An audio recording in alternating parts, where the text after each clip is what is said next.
Ladies and gentlemen, please stand for the national anthem of Jamaica, to be immediately followed by a 3-minute video excerpt of our video, Lady Bosses Determined to Triumph Over Hurricane Beryl Losses. Please stand.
Communities like this one, Hurricane Beryl impacted homes, businesses, and farms.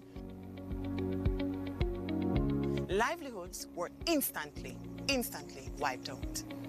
Women and persons with disabilities are impacted by natural disasters differently and harder.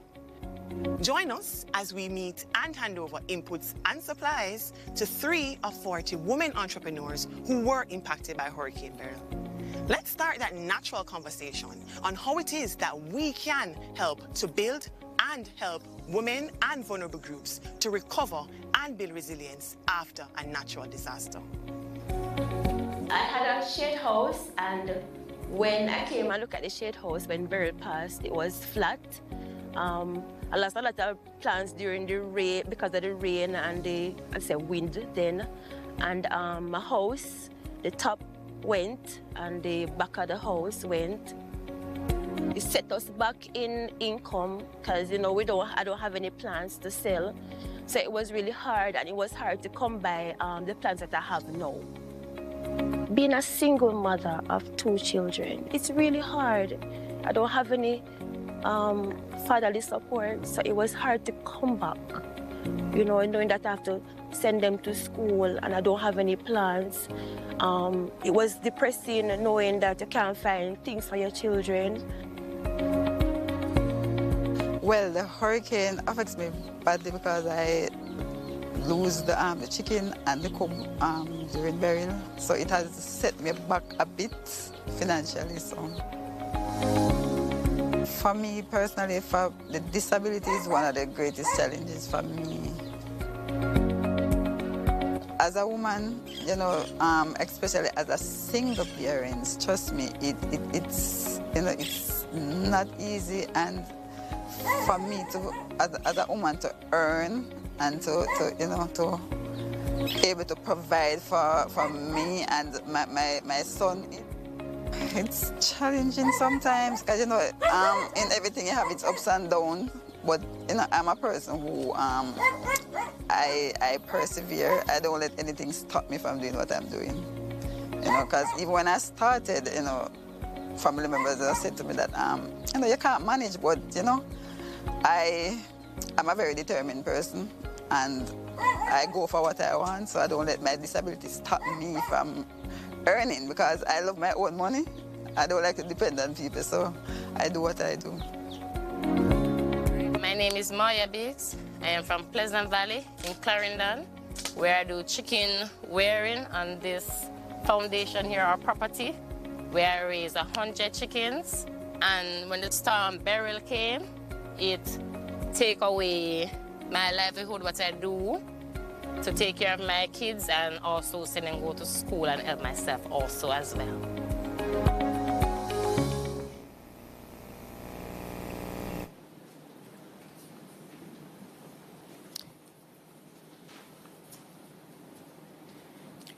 And on that powerful note, from our 3 beneficiaries of our Livelihoods Recovery Program, it is my honor to welcome you to Hurricane Ready and Resilient, a one-stop forum for lessons, tips, and testimonials on hurricane resilience and recovery for micro, small, and medium enterprises. We also know them as small businesses. My name is Gillian Scott. It is Tuesday, June 10th, and we are live on location from UNDP, Lady Musgrave Road in Kingston, Jamaica. We're beaming live at this time to UNDP and GIS's YouTube and Facebook accounts. Today's Hurricane Forum on Loss and Damage is part 3 of UNDP's Resilience series, created to support and spotlight hurricane resilient best practices. Now more than ever, we are called on to become hurricane resilient as more intense and frequent hurricane systems are passing through the Caribbean region. We have several special guests on location here with us and online on Zoom to help to explore some of these issues and to, of course, generate tips and guidance for some of our MSMEs who are signed in online to our Zoom account and online on Facebook and YouTube. Please help me in welcoming Marsha Henry Martin, Permanent Secretary, Ministry of Local Government and Community Development, Director General, Office for Disaster Preparedness and Emergency Management, Mr. Richard Thompson, Harold Davis, CEO of the Jamaica Business Development Corporation, Samantha Roll, Executive Director, Small Business Development Corporation of the Bahamas, and her team, who are online on our Zoom platform, Garnet Reed, President, Small Business Association of Jamaica, and his team, who are here with us on location, welcome. Delia Dwyer Hodlin, Principal Director for MSME, Industry, Emerging Sector, and ISO in the Ministry of Industry, Investment, and Commerce. Marina Young, Principal Director, Technical Services for the Rural Agricultural Development Authority. Patrick Watson, Senior Director, Hazard Mitigation and Risk Management, Ministry of Local Government and Community Development. Michelle Edwards, Deputy Director General, Office of the Disaster Preparedness and Emergency Management. Dwayne Haynes, Senior Director Interim for MSME Division, Ministry of Industry, Investment and Commerce. Rochelle Graham Barnes, Acting Director, National Shelter, Ministry of Culture, Gender, Entertainment and Sports. And we also welcome Team UNDP, who are here with us on location, some here in the large conference room and others watching live. Greetings to all our viewers on Zoom and our YouTube and Facebook channels. We urge you to share, like, and comment on the live. The hashtag for today is Hurricane Resilient, with a T, as a declaration of who we are and what we want to be. So let's start declaring we are hurricane resilient. Hashtag. So even in this room, we ask you to share the live, take pictures, share on your accounts, to spread the message abroad that we need to focus on hurricane resilience in order to be hurricane resilient. Wonderful. So the first of our speakers in our very brief opening ceremony will be, seated with me, Marsha Henry Martin, PS, in the Ministry of Local Government and Community Development, and of course UNDP's resident representative, Mr. Kishan Khoday. Mr. Khoday is UNDP resident representative. As the most senior UNDP official for our multi-country office in Jamaica, he's resident representative for Jamaica, Bermuda, the Bahamas, Cayman Islands, and Turks and Caicos. And believe it or not, he also serves as resident representative for Belize. So I'm going to invite now Mr. Khoday to take it away. Well, good morning, and let me start by welcoming everybody back to UNDP. I think everybody has likely been here before over the years, and even last year, of course, with Beryl. But let me start first with a warm good morning to Jamaica, a good morning to Bahamas, to everybody that's gathered here in our room, all the ministries that are present, a very strong turnout from the private sector as well. So thanks everybody for joining us. It's a very important dialogue. And of course, the large gathering online streaming live, and also that will be seeing this, of course, after the fact via the internet. So a very good morning. Thanks in particular to Ms. Gillian Scott our leader for the Resilience Series over the years, for another excellent job in bringing this all together, and for everybody else involved in my team at UNDP. UNDP has really been privileged, I would say, proud to be a partner to Jamaica, Bahamas, Turks, Cayman, Bermuda, and others across the Caribbean in building that disaster resilience over the past 25 years or so. We're marking soon UNDP's 50th anniversary of our presence here in Jamaica. And so a lot of course, great collaborations over the years on this agenda and into the future.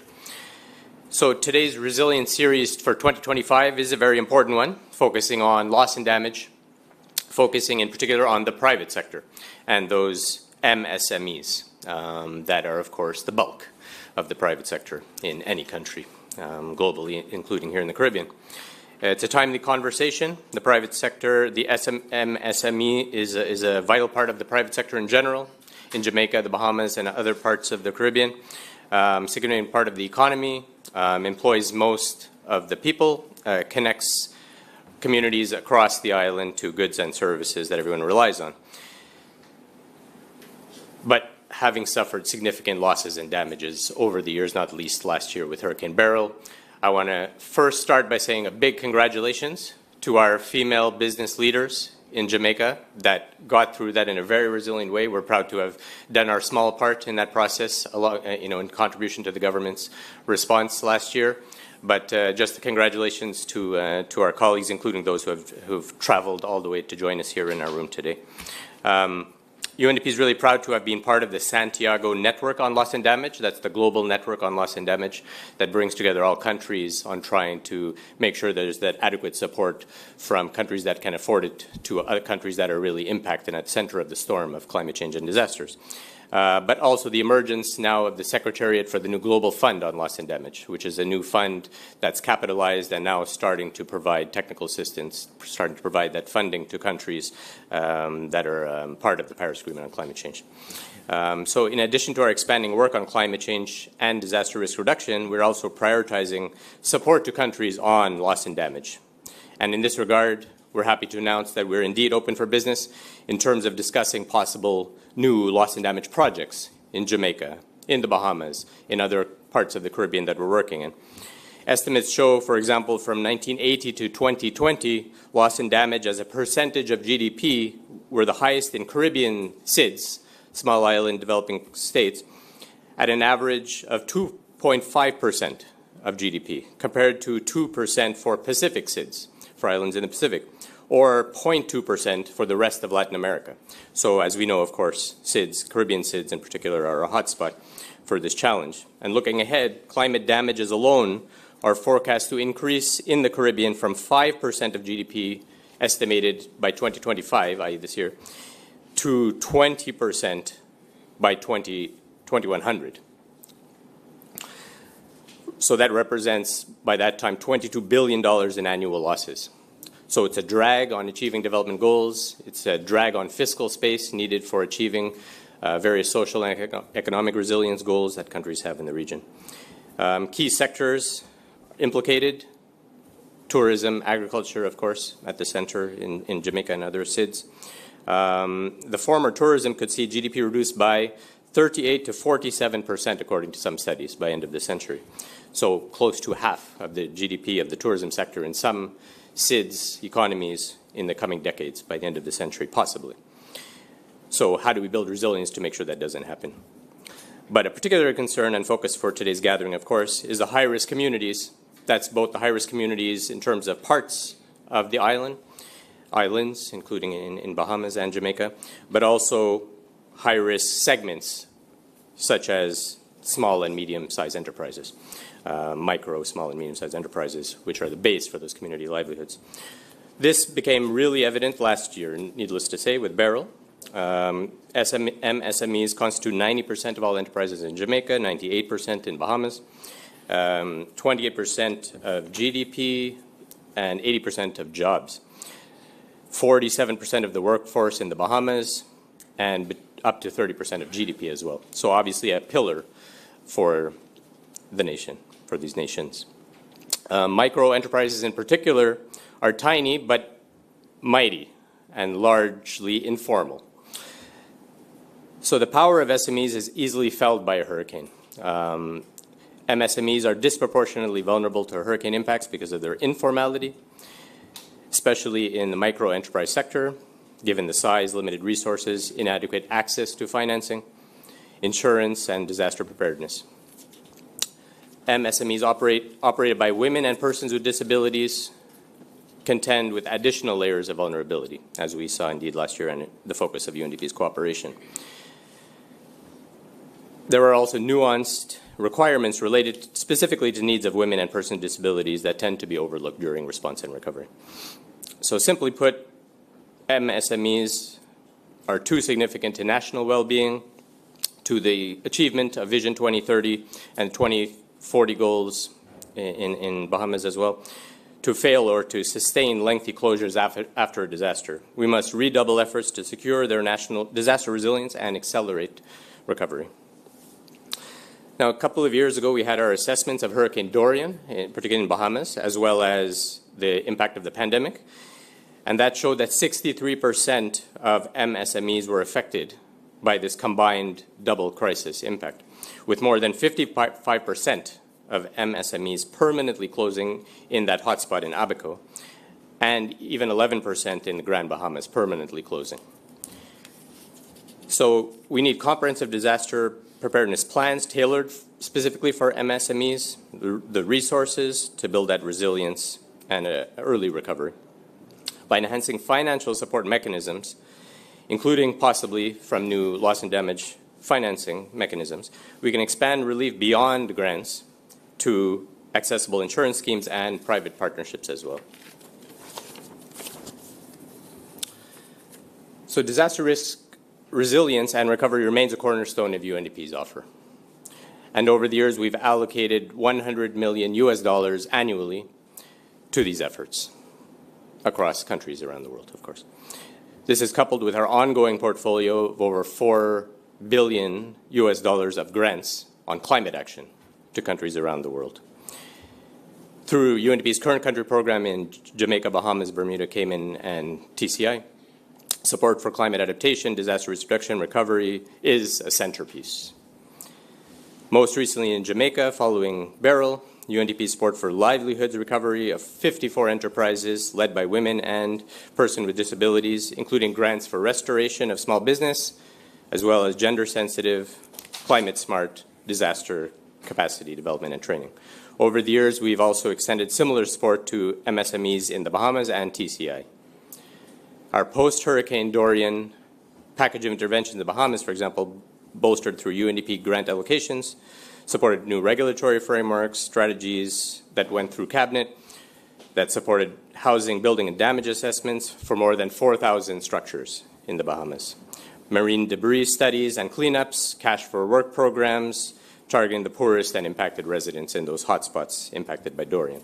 We also followed it up with support for multi-purpose climate resilient shelters, specifically in Abaco, to withstand 200 miles per hour winds. So new structures in Abaco that's emerged in recent times. Supported by the government of India and UNDP, this model stands as a good one that's now being replicated across the Bahamas through government domestic finance. I want to commend the government of Jamaica, the Bahamas, for their leadership and dynamism in developing and sustaining fit-for-purpose national disaster governance arrangements, and no less our partners in Cayman, Bermuda, and TCI for their examples as well on being resilient to increasingly severe hurricanes. Your example models the kind of leadership that is critical for shaping resilient economies, and we look forward to your leadership in strengthening support for MSMEs going forward.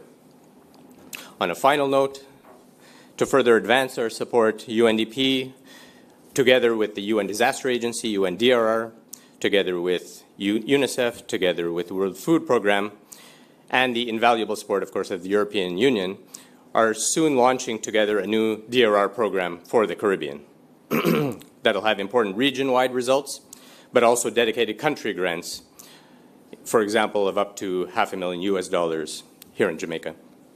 And this overall program will be focusing on, among other things, capacity development to scale up policy, institutional, and financing mechanisms for resilient recovery, options for embracing loss and damage finance, and other policies around loss and damage can be a key outcome of this new cooperation.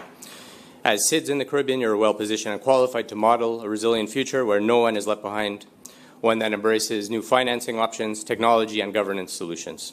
It's clear that resilience must become our first line of defense against unpredictable weather patterns and the means by which we accelerate recovery from the losses and damage of increasing climate crisis.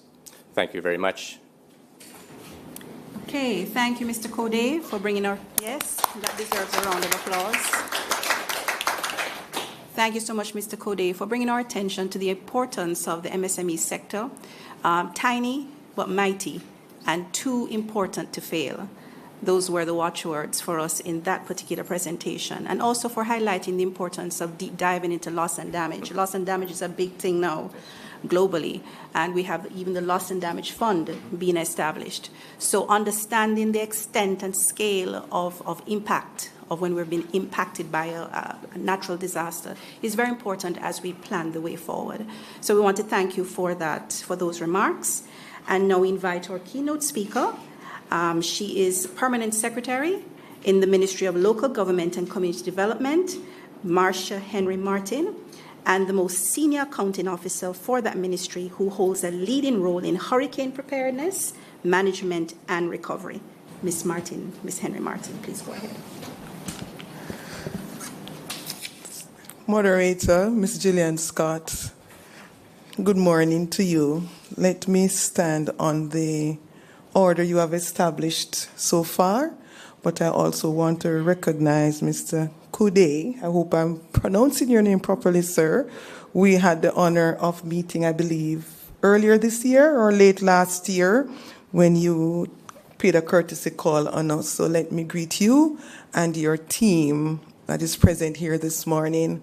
I also want to acknowledge all our distinguished guests from our respective agencies and the private sector and those who are watching online who have joined us from our sister islands in the Bahamas, I believe. I'm not sure if there are any other members from the northwestern subregion of the Caribbean. I feel like I've lost some sound there. Are you hearing me properly? Great.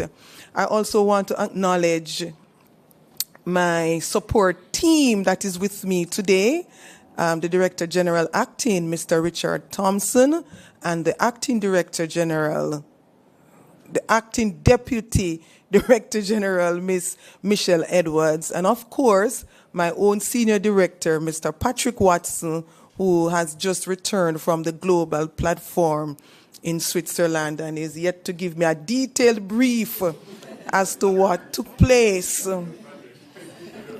So I have exposed you, Mr. Watson. It's indeed a pleasure for me to be here with you today, and I'm indeed humbled. I also, at this point, want to indicate that I really wasn't slated to be keynote speaker, but they say, when something drop off head, it drop on shoulder. I don't know if you know that saying in Jamaica. That means when the minister is not able to be present, he draws on the sole accounting officer to be present. So it has dropped off the head and has dropped on the shoulder. So mine is it to carry today. I came prepared to give some brief remarks, but I've however learned that I'm being the keynote speaker. Nevertheless, I came prepared to have an interactive session moderator, and I'm happy that our sisters were able or have been able to join us from the Bahamas. Just to note, I'm not sure who are the representatives from Bahamas, but we had a delegation from Bahamas, I believe, 2023 or early 2024. I don't want to misquote myself in respect of the date. And we had a very good exchange at the time, and we were intended on paying back the courtesy to Bahamas. So Bahamas, if you're out there listening, we still intend on visiting you, and we still remember our dialogue that we had recently surrounding disaster risk reduction, disaster management, and the legislative framework that Jamaica has been implemented through well, it's not so new anymore, but for us it is still somewhat new, the approved Disaster Risk Management Act of 2015. And so it is indeed a pleasure for me to be here. I want to say I wasn't seeing the pictures so much of the 3-minute video. However, I listened and I believe it was quite a very effective video. And automatically I could see the theme that was being carried, that of women in post-disaster situations and women that are physically challenged in post-disaster situations. I, however, quickly noted that I wasn't sure we were carrying the theme of youth in post-disaster situations. And some of the experiences I had post-Beryl included one young chicken farmer who indicated he had lost. He was just starting out. He had lost his brood. And I also saw other young people who would have been seeking to do small businesses. So these are young persons who might have left Hart or finished university, different types of small businesses that they would have been pursuing. And I'm trying to recall if it was on the TV, I had seen one lady who was doing hut construction. So there are some unique businesses out there that we picked up. I'm sure Mr. Thompson, when he speaks, if he's given that opportunity to do a presentation, he told me he may be asked to do a presentation today. I'm not sure if he will be able to speak to the details of it. But I just wanted to highlight those areas because I felt that where we are now in this space at this time, we certainly have to underscore young people, young entrepreneurs, because they are tomorrow's future and they have been impacted in some unique ways. And to make it even more interesting, we could think about young female entrepreneurs. So there are different categories that you could easily identify and try to understand what that atmosphere is like for them. I noticed in your presentation that you indicated the opportunities that exist for grant support and the partnerships that may be pursued. Of course, we welcome these partnerships and we really want to say thank you in advance, not in anticipation of an event, but should there be an event, that we will be disaster resilient. Did I get that right, moderator? Yes. So I really liked the play on the word, not disaster resilience, but a declaration of being disaster resilient. And if we don't leave anything, if we forget anything here today, let us not forget that, because it's a declaration in the positive, which means even if we're impacted, we will not be so much affected that we cannot carry on as how we were before, and perhaps even better. And so, whilst I've set out all of that, I had indicated what has dropped off head has now fallen on shoulder. Our minister, Honorable Desmond McKenzie, has really sent his apologies. He, in fact, had another schedule today out in St. Mary, treating with the rededication of the renovation of the Annotto Bay Fire Station. And you might have read recently, too, that over $200 million were spent in coastal retrofitting for that area, which was also a disaster resilience. I got that right? Technology for the coastal area. But still, if you read the papers yesterday, so I am not one who's going to be talking from a paper today. I want to talk about reality. So just bear with me. It's a conversation. So I don't remember if it was yesterday's paper or last week, I saw it where some communities were still saying, or members were still saying, despite the work, how they still felt a little vulnerable. Did we see that article in the Gleaner? I believe it was yesterday. And I felt that the work is never done, because you'll do so much, but there are still some who you may not reach immediately. And so I think I heard about an action plan somewhere in the presentation. That action plan, of course, must be able to look on the short-term, medium-term, and long-term initiatives that would be pursued or could be pursued. And so those residents who might have been indicating that they are still feeling somewhat threatened or their businesses might come under threat, we still would have to design mechanisms for those kind of persons. So I can speak to my personal situation here in Jamaica. I'm not sure how it is in the Bahamas, but of course, anywhere you go as a small island state right now in the Caribbean, I believe will have similar characteristics. So what I have described for Anatoly being what we have recently done and what we are now picking up could be applied for any coastal town or village. You might have also seen us last week when we had the National Disaster Risk Management Council meeting chaired by Dr. the Most Honorable Andrew Holness, Prime Minister of Jamaica, who is also the chairman, where he spent a bit of time talking about the various aspects of preparedness, mitigation, and response, to include utilities and so on, and how to support the agricultural sector. And in your presentation, you spoke about tourism and agriculture, which would be our main economic sectors in this sense. And so, as I thought about it, I thought that even in tourism, you have so many subsectors to consider, and in agriculture, so many subsectors as well, to include agro-processing and so on. And so I don't know that it's a work that can be done immediately, as I said before, but will require a kind of action plan that recognizes what can be done now, midterm, and over a longer term. That council meeting also brought various players together, including the private sector.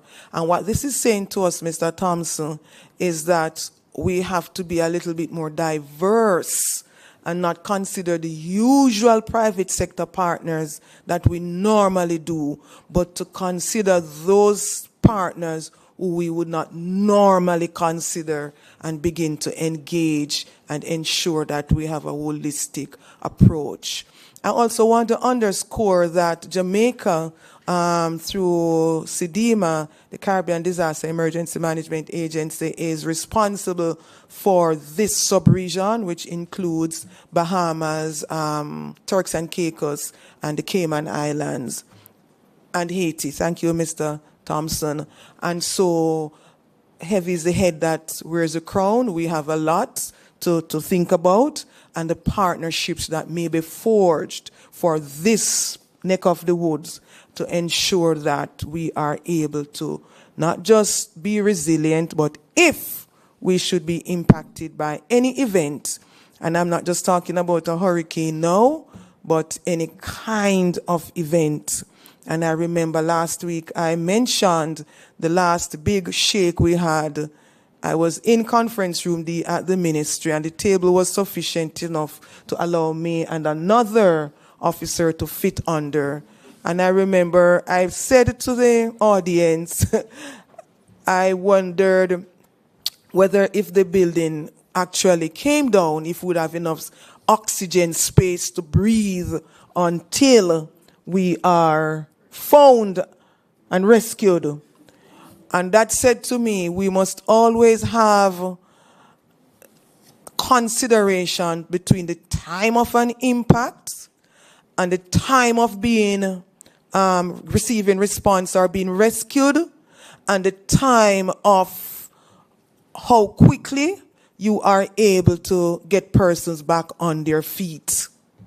So some persons or some situations, you might be able to respond immediately. Some persons, like suppose I was under that table for, say, a day.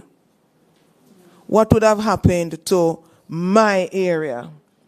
wherein I am the accounting officer and I am not being able to be recovered? What is the continuity in place and things like that?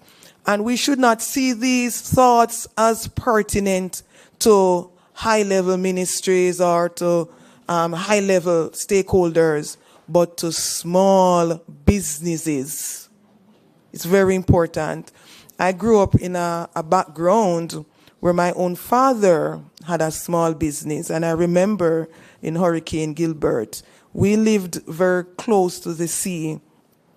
And that day, I remember it was the first I saw the waves reached so high. And so we packed up and got ready to evacuate because we felt this was it. But interestingly, we were on high ground, but the workshop was in a little descent. You're following me? So even if the sea came over, there would have been no way that the sea would have impacted that small business. But guess what? Based on where it was, there was a gully to the north that brought down flood water that we had never seen before. To be honest, I was happy about it because afterwards I thought I was really enjoying a river because I was young. But it really wasn't a river. It was flood waters. But that water swept through the workshop. And I remember we had to go and search for every piece of zinc to replace it because this was our bread and butter. So I'm just putting it in this context for us to understand the individual realities of our stakeholders and what different event means for them in their particular circumstance. Because my circumstance might not be yours. It might not be that gentleman's over there. It might not be the case of a small business owner in the Bahamas. So we have to understand the unique characteristics of these businesses, their locations, and their vulnerabilities. Okay? And these are some of the things I would like to take to the table, because as a local government ministry with responsibility for local communities, one of our mantra is, just as we have it internationally, we're not leaving anybody behind, but every community matters, every district matters, every individual in every community in every district matters, and their quality of life must always be held at the forefront. And whatever it is that they do to sustain themselves is what we should nurture, so long as it is a legal approach to sustaining themselves. I believe that deserves a round of applause. Yes. That being said, I am charging my own team when we go back to review our own approaches, Mr. Watson. We are at the point of preparing, as you may be aware, the comprehensive disaster risk policy was tabled in Parliament, I believe 2 years ago, and we're seeking to have that finalized. We have now completed the second round of the consultations, and we're preparing to go back to the decision makers, which would be the cabinet, and then to Parliament, to ensure that we actually have all our bases covered. And so if that document does not or did not consider sufficiently small and medium-sized enterprises, we must step back a bit and ensure that that document is sufficiently covering it. And there are other areas that we can examine to ensure that we meet the people where they are. Okay, team? I'm not sure who is here from the PIOJ, but as I spoke with Mr. Thompson this morning, I said to him, I would feel even more confident if I'm sure someone from PIOJ will be here to make sure we have the statistics right. And then I said to him, I hope you don't quote anything that PIOJ didn't tell you. And he said to me, well, PS, I have got the the report and the loss and damage report from PIOJ, which he is reviewing. So I expect he will take to the table those findings. All in all, I could go on and on and on, but I will not do that to you today, not because I am the keynote speaker. Thank you for listening to me. I hope my brief comments have really touched a chord and that you will consider it as we move forward. And by the way, I did not acknowledge the media. I never like to not acknowledge the media. They are my friends. When they see me coming, they say, here comes the PS. Good day, gentlemen, and all those out there in media land. Good morning to you. Have a blessed day. Thank you so much. Not quite a keynote, but I would say better than a keynote. Thank you so much, PS, for starting the conversation. I thought that that was fitting as we segue into our fireside chats, that you start us off on a conversation that had a lot of weighty points that you have made. You talked about the importance of ensuring that we're including youth and taking into account the various disaster situations that youth would be in, that they're key consideration, and that they're in different types of businesses and they're in need of guidance, mentorship, and resources. You also reminded us of diversifying our approach to the private sector, not just the traditional private sector partners, but moving on to other partners who are not necessarily the traditional set.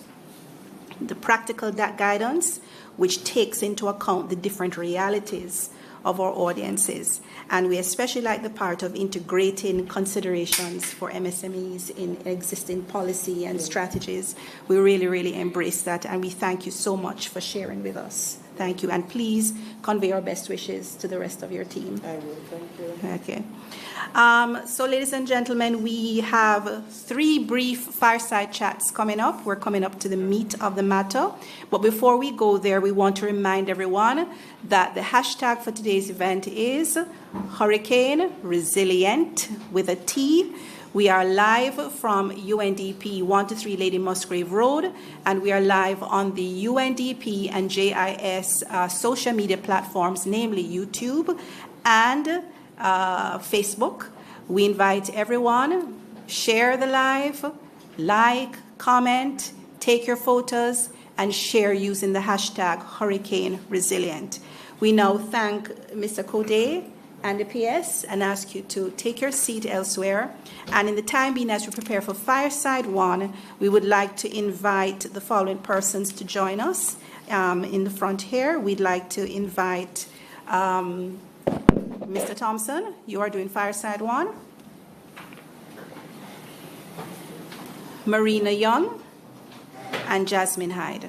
Could you please join us in the time being? And you will sit on this side to join us. Can perhaps take their seats. Yes. Thank you. If you're joining us for the first time, we are live from 1-3 Lady Musgrave. This is Hurricane Ready and Resilient, a special forum for on loss and damage for micro, small, and medium enterprises, which is convened by the United Nations Development Programme, the multi-country office here in Kingston, Jamaica. We are putting a spotlight on small business operators and their need for specialized tips and guidance to ensure that they are hurricane ready and prepared, and that in the event of a disaster, that they can recover quickly. We're going to ask for another seat to be placed at the front for Jasmine. Can we have some help to have another seat placed on this side for Miss Jasmine? Well, I'll just scooch over a little bit. This is the time for Fireside Chat 1, where we're going to be talking about some tips. We're going to be focusing more broadly first on business continuity, and then we will move on to generalized tips from Luis Gamara, who is from our UNDP Regional Hub, and then we'll do a deep dive into agriculture, courtesy of our team from the Rural Agricultural Development Authority. We want to welcome the team here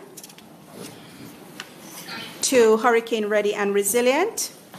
And with our first panel now in place, we ask you to please make welcome Director General Acting for the Office of Disaster Preparedness and Emergency Management, ODPEM, Richard Thompson. Please give him a round of applause. Joining us online on Zoom, I hope he's there, Luis Gamara. He's UNDP Regional Advisor, Team Leader for our Disaster Risk Reduction and Recovery Panama Regional Hub, who is going to come with tips, general tips on hurricane prep and recovery for micro, small, and medium enterprises. On my left, we have Marina Young, Principal Director, Technical Services for the Rural Agriculture Development Authority, RADA. Welcome. Please give her a round of applause. And we have Jasmine Hyde, Director, Eastern Zone, Rural Agricultural Development Authority, commonly known as RADA. I think we'll leave it at RADA for now. And they will have great advice for us on crops and livestock farmers. All right. Thank you so much, team.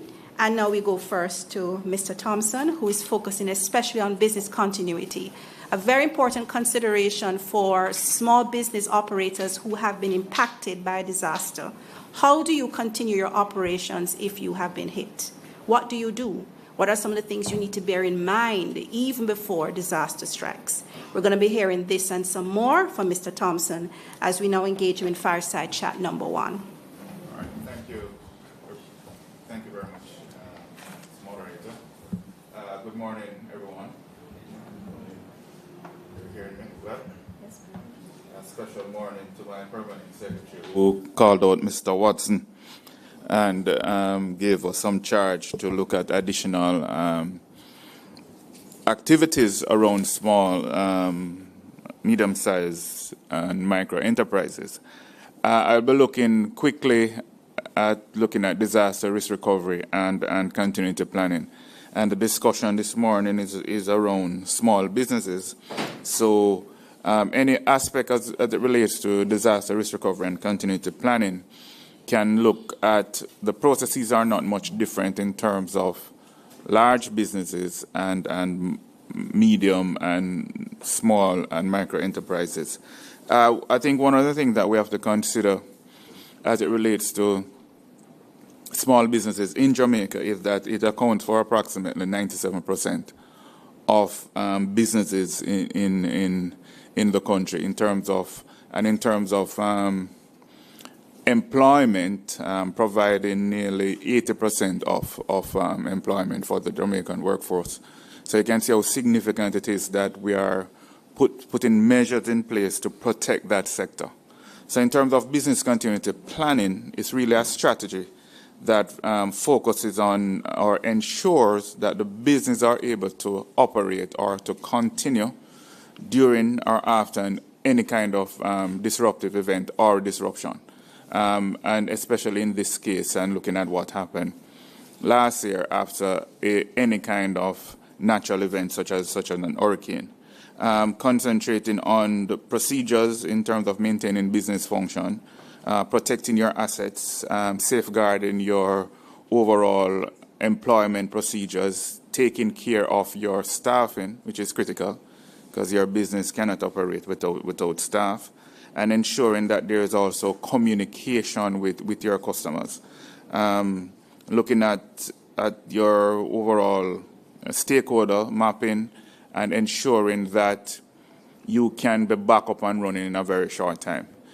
So I will just run through quickly, not focusing on that. We all know what a hazard is and we all know what a disaster is and our elements in the Caribbean. You heard PS spoke to how closely linked we are in the region and how we share similar vulnerabilities.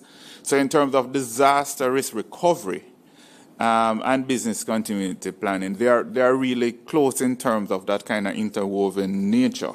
And it really enables businesses, as I said before, to anticipate, mitigate against, resolve issues in relation to disasters, and ensuring that the organization can run effectively after a disaster. So it allows for the minimization of downtime, which is critical, and the ability to restore normal function in the shortest possible time. So those are critical elements that that has to be considered in terms of disaster risk recovery, right? So recovery planning, and the screen is there, so you can look at the screen. It's really a deliberate process to ensure that the businesses are anticipating, they are mitigating against issues, they are resolving issues regarding the effect of disasters that will impact the business.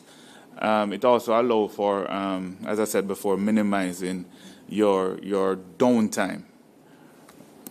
Right, so those are critical functions.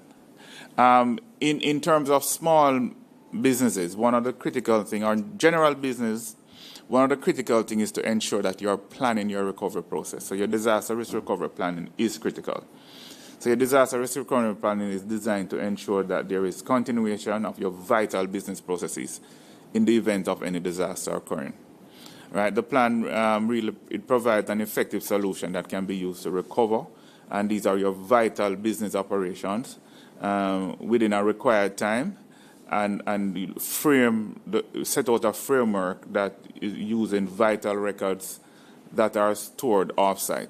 So one other thing that especially for startups, persons might find it difficult to do offsite backup, but it becomes vital, because when you have your critical records, a lot of times businesses, you start your business, you have your business plan, and you have all these things in place, and you have a disaster and it wipes out all of that. You're unable to recover your plans, recover your procedures, your business concept, all these things are gone. And so it becomes critical that you look at your offsite backup, looking at what we call your hot site. So there are three areas. You have hot site, warm site, cold site, as to how you can set up. That allows you to quickly stand up your operation. So your hot site is one where you pull down information. You have your warm site. It has certain equipment, have certain computers. You can go there and plug and play. And then your cold site now is one where there's an empty space. So you just have to go there, take whatever you need to take, and start back your operation. Not everyone is able to do that, but it is something that is critical to look at. One other thing as well that businesses has to pay critical attention to is what is called a single point of failure. So a lot of times businesses, you don't take that into critical account. One other thing that we have noticed for a very long time, and it was highlighted in Beryl, is that energy generation, especially around electricity, is your critical point of failure for a lot of businesses. If you don't have power generation, you really can't operate. Whereas if you are in manufacturing, right? So you have to ensure that you have identified what is your critical point of failure, that single point of failure, and find ways to resolve that. So ensuring that you have power backup, your ability to get back up and running critically. Also analyzing outside of your single point of failure, also analyzing your location. So you're doing a lot of assessment. You're doing your risk profile and your risk analysis to look at your location and see what you're prone to. Can I ask you a question? Sure. So for example, for the micro entrepreneur, somebody who is selling ice cream, what would be their critical single point of failure? So for someone who is selling ice cream, you need to keep the ice cream frozen. Mm-hmm. So you have to look at now power. That's one. Yeah, So a lot of SME don't have a generator. yeah. Repeat. A lot of SME don't have access to to generate, and they don't have access to what hot, warm, and cold spots. Yeah, man. I'm saying you don't have access. Hold on. You don't currently have access to it. That's a difference. If you currently don't have access to it, you need to ensure that you put that in your planning phase. So we understand that it becomes expensive. It becomes expensive in terms of your planning operation. But look at what would happen if so the little man who sells chicken froze all his chicken Hurricane come, you don't have power for like 3 weeks, 6 weeks, whatever. They don't have a generator system. After they don't have the power, the chicken gets spoiled. I mean, they have to throw it out. Yeah. What are the plans are we having in place to ensure that something like that? That's what I'm saying. No, well, my challenge with the presentation is that for the SME market, the biggest hurdle without a hurricane is being eligible for financing. Yeah. And majority of what we will get have, to that. We will get to that in terms of looking at your financing and insurance and all those things. Those are part and procedures. But eligibility is the hurdle. So if they're not eligible in non-hurricane situations, when there is a disaster, they need something that's either a grant or they need the recovery that is something easier. I bet you tell them put all them documents on Google for off-site, and then for like a bar, a hairdresser, or a consult. I mean, just hold on. Remember, you have small, you have medium sizes, and you have your micro businesses. Some persons are able to. So just bear out for a minute and listen to the presentation, please. Just bear out a minute. So some persons are able to do certain things. There are other things that other persons need to do. A small generator to run a fridge is is an investment in your business operation and is a part of protecting your investment. So, all right. I don't know if you were in Jamaica during Gilbert. I've lived through Gilbert. I believe I still have diesel oil in my system from pulling fuel into the generator to ensure that there was power at home. So these are things that you have to ensure that you're investing in. If you don't have power as a small business enterprise, power being your single point of failure, and we're not talking about Beryl, which was a couple of weeks, you're talking about a Gilbert type event, which is months. What do you think would happen to your investment? And your ability to function today? They're ineligible for a loan, and they're ineligible for what you're saying. Your ability to function would be totally wiped out because you have not invested small investment in a generator that can run a fridge. If you, for instance, you are a fisher folk and you have to keep your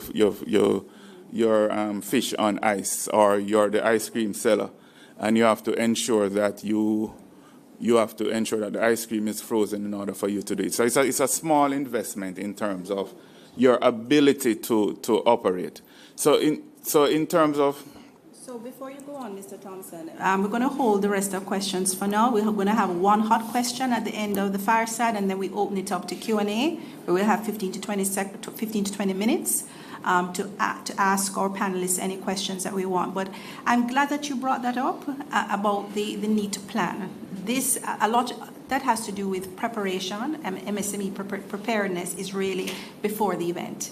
And so it's important for MSMEs who are online and listening to know that they need to even think about it. That if you're an ice cream vendor or you're a chicken vendor, then it could come a time when loss of power is an issue. What do you do with that? If I do not have the resources to purchase a generator, is there something else I can do?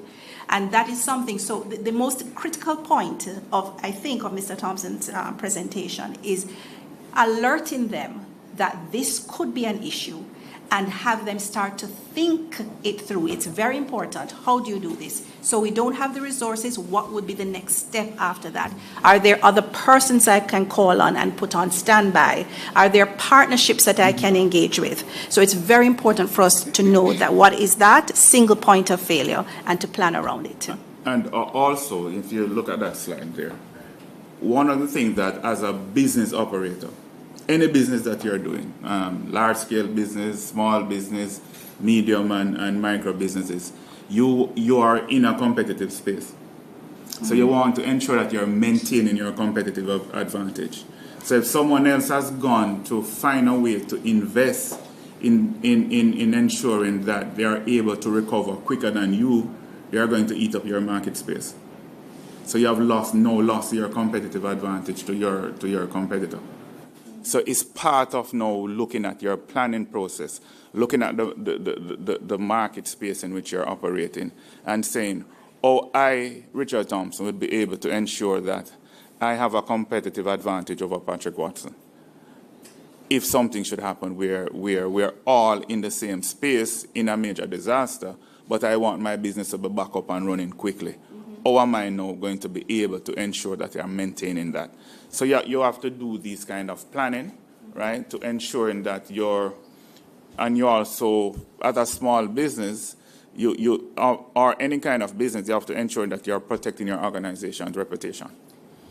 We look at JPS in terms of a large business operating in that space, and you see what happened to them last year. They have been, their reputation has been impacted, right? And if you look at, say, for instance, a Flow and a Digicel operating in the same space, if one is able to be back up and running quicker than the other one, you have lost your competitive advantage. So it's similar for small businesses. Remember, your business operation is not much different. It's just that you are a growing business at a smaller level, right? So the processes are same. Question for you as a point of clarity to Mr. Thompson. Could it be that a small business person, just as much as they would throw partner to buy a fridge or to buy a stove, would you recommend that they throw partner and make plans to purchase a generator as part of their business continuity planning? Yes, it's the same way in terms of anyhow you can generate that income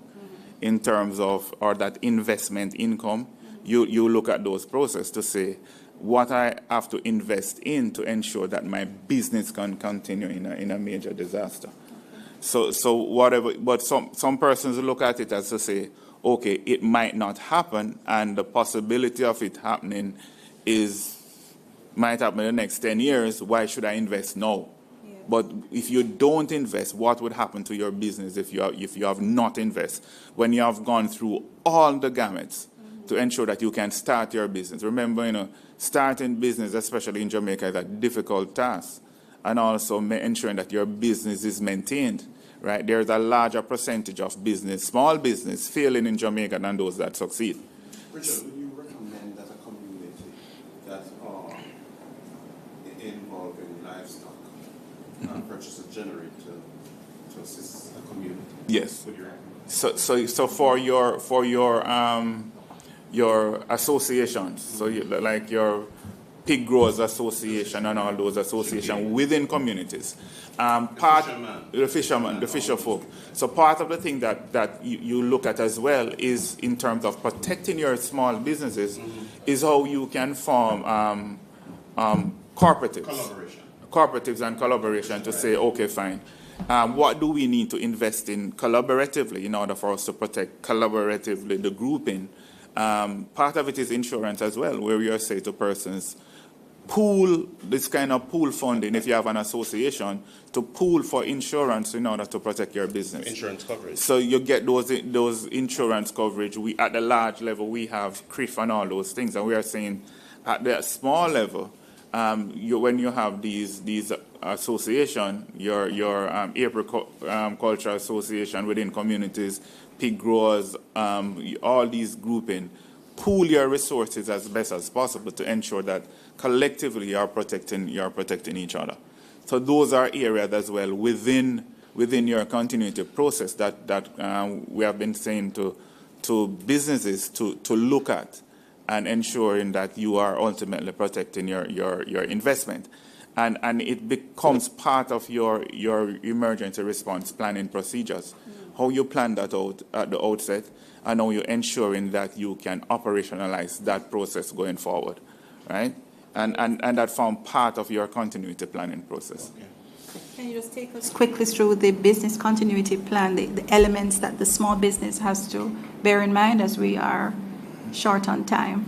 All right, so these are what you have to look at, some of these. You look at what you have to do in your early recovery phase in terms of getting your business back up and running, your if you're employing people, or you look at that human side in terms of ensuring that your staffing is there, that they can come back out to work for you. You look at your economic restoration, what kind of elements you have to put in to ensure your economic restoration. You join a cooperative, register your business. A lot of small farmers are not registered.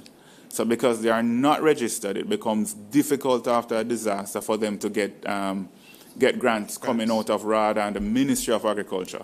But when you say to a lot of them, register, they say, oh boy, if I register, no, the tax man going to come and me have to go pay a tax and government going to know my business and all of them stuff. So these are some of the things now in terms of that aspect where you define persons are unable because, one, they are not registered.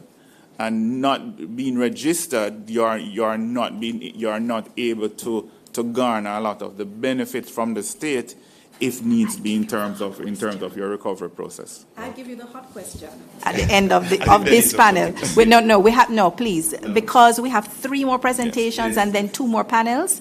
Hold it. We're going to give SBAJ the hot question at the end of this panel, and then at Q&A we open it to the field. All right. Is ODPEM provide financial support to micro, small, and medium sized? No, we don't. Okay. It dependent within the whole aspect of micro businesses. It dependent on the sector that which you're operating. Okay. So if you're small farmers, you get small grants from through probably the Ministry of Agriculture, RADA, and all those things. If you're operating, and if you're in another sector, there are other elements that you can get those small grants. So in terms of what support your organization gives, so a lot of it is looking at like this, what you have to do in terms of your continuity process, what elements you have to put in place to ensure that your business is able to continue and to operate and assist if you have to now develop your plan, or you know have to develop your plans. We have done work with the tourism sector. Remember, you have large hoteliers, but you also have very small hoteliers. So you ensure that we are mainstreaming disaster risk management in the tourism sector to ensure that we are protecting those small tourists or small hoteliers Airbnb. And the Airbnb and those operations to ensure that they can operate after a major disaster. So you mainstream risk management in that sector. You help them in terms of plan writing. You give them plan strategies as to what they have to do to ensure that they can function. And ensuring that your vendor support is critical, and how you can access that kind of process to ensure that your business can survive after anything major. I'll stop. Okay, so thank you, Mr. Thompson. That was very interesting. I think that the single point of failure generated quite a bit of conversation, and we learned quite a bit from that. We learned that it is possible to identify the single point of failure based on what you do. That for the ice cream vendor, of course, it would be electricity to keep goods frozen. For the chicken farmer, same thing. For the farmer, it may be something else entirely, and we'll hear more from RADA shortly. We talked about the potential of purchasing a generator as a cooperative, coming together as a possibility. And we heard about pooling funds. We heard also about throwing partner, just as you would for a refrigerator or as you would for a stove for your business, that you bear that in mind as a part of the cost of business continuity. So I want to thank you once again, Mr. Thompson, for that. And we are now asking Luis Gamara. GIS team, do we have Luis Gamara online to do his presentation? So we're going to hand over now to Mr. Gamaro, who will share with us some general tips for hurricane prep and recovery for micro, small, and medium enterprises. Are you there, Luis? Welcome. I am here with you, Gillian. Can you hear me well? We're hearing you perfectly. Thank you. Thank you. So thank you very much, Gillian and Kishan, UNDP President Representative, for this invitation and the opportunity to share some general tips for disaster preparedness, disaster recovery, specifically for micro and small medium enterprises based on the initiatives that UNDP is implementing across the region.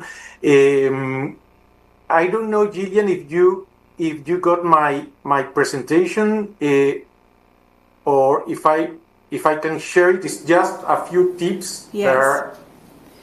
I'm sure the Team GIS, can you enable him to share his presentation? He should be, he's a panelist. Let me go.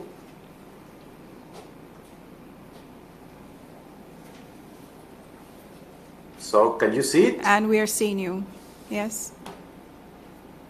In presentation mode? Yes, we are. So thank you.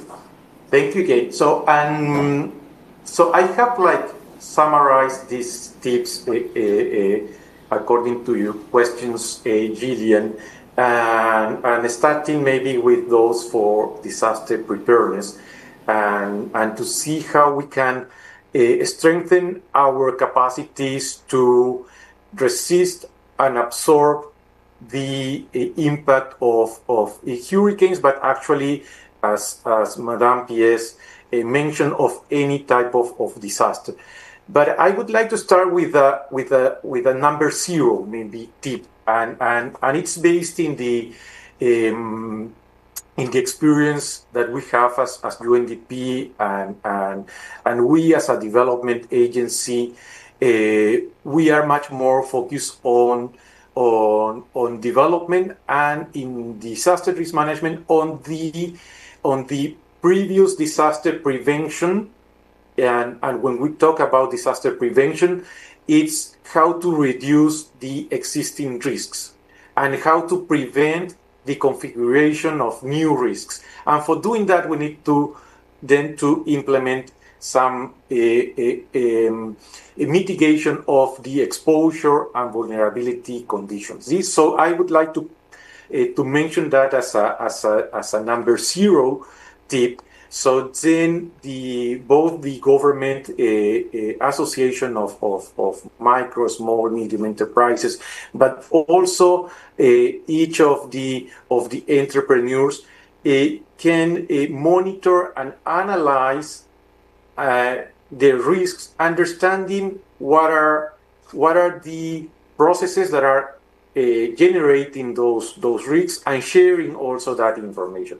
And when we talk about reducing vulnerability, we're talking about the implementation of building codes, ensuring that that our infrastructure, our assets are meeting safety standards and are resilient then to any type of hazards. We're also talking about increasing the awareness and the sensitization of entrepreneurs and governments, but also to strengthen social protection, implementing both insurance, but also the safety nets that were mentioned during the discussion with Mr. Thompson. So how we can create financial mechanisms to address the, in this case, vulnerability reduction for micro and small medium enterprises, enhance disaster risk financing, and making it easier for these micro entrepreneurs to access to those supports. And talking about the reduction of exposure, we need to then to talk about land use planning, and then the provision of safe land for our investments. But also we're talking about the diversification sometimes of the business, of our business models, geographically, economically, and to strengthen the supply chains in all their different parts of those systems, to reduce the dependency on single suppliers or locations. So it's good to start with that 0 tip to reduce the existing risks, and then to prevent that impact of any type of event. If it happens, and that is specifically to your questions, Gillian, about disaster preparedness. When we talk about disaster preparedness, then as a micro and a small, medium enterprise, we need to develop the business continuity plan that was mentioned by Mr. Thompson, including then the risk assessments, having an updated emergency contact list, backup systems, as was mentioned, for data and for operations, crisis communications and protocols, and we discussed this business continuity planning in our workshop last year to enhance the capacities for moving this forward. Number two, to strengthen also financial resilience, and this was like one of the key issues raised in the previous discussion. But before, we need to establish then emergency funds and explore maybe some de-risking mechanisms to improve the access then to financing, and especially then for women maybe led enterprises, for informal enterprises, and this can have like different maybe modalities. And as UNDP, for instance, we work in programs to support providing technical assistance, to provide supplies, to provide some seed funds to entrepreneurs after a disaster, just to reactivate their economic activities. So this is something that if we can do it before, then it will operate much more quicker after a disaster. Number three, to invest in capacity building, and this is very, very important for different levels, for governments, also for association of entrepreneurs, but then also for each of the association members. So that includes the owners, but also the employees. So then for them to enhance their capacities in their business development organization, in disaster preparedness, obviously also in inclusive recovery and more resilient strategy. Number four, to leverage digital tools and innovations. That is key, and now more and more we can use digital tools to spread a bit the information, but also to stay like in touch and communicated within our early warning systems at community level, at regional level, at national level, just to ensure that our access to markets and that the operations continue. And number five was mentioned by Mr. Thompson as well, the engagement with local and regional networks. And it's important to collaborate then with public, private, community actors to share resources and also to organize and to make joint plan between the different entrepreneurs, for instance, that can complement their resources in case something happen, to share knowledge and support systems in case required. That means to foster then partnerships between SMEs, governments, financial institutions, and any other stakeholder. Moving then to your second question, and that is related then to the post-disaster, and as UNDP, we don't work in the humanitarian assistance, but we work in recovery, and that means for micro and small medium enterprises to supporting the reactivation of their economic activities. And the maybe number 0 tip is to ensure during that process an inclusive building back better recovery. And this building back better, this BBB, is a term that is being used for recovery 20 years now after the tsunami in Indonesia. But it's what it entails is that the need to transform the risks that were before. So we need to recover in a more resilient and sustainable manner, reducing then the vulnerabilities. So for doing that, we need to work in and I would like to recall also Madame P.S. Recommendations to work in a short but also mid and long-term perspective. So we need to start like very quickly from the very beginning deploying early recovery measures, and it's important to start even after the first days after the disaster, to promote the restarting of the local economies, and that includes restoring essential services, supporting the micro and small medium enterprises with maybe like emergency employment, the rehabilitation of community infrastructure that will provide the services for these businesses to reactivate. But then also to provide the target financial support, and this is key. And as I mentioned, it could come like in different type of modalities, from credits or loans, but also grants, revolving funds mechanisms to help the entrepreneurs to rebuild their businesses. As mentioned, this can come also with technical assistance and also like to help like the marketing of their businesses in these new conditions. Number 3, also to update then the business continuity plan to reflect the new realities. We need to adjust the BCP that we have prepared in advance, but to update it in for this new situation. And we have worked like before with Caricam a BCP methodology for business continuity planning. So we need to use this BCP to adjust them for this post-disaster situation. Accelerate then digital transformation.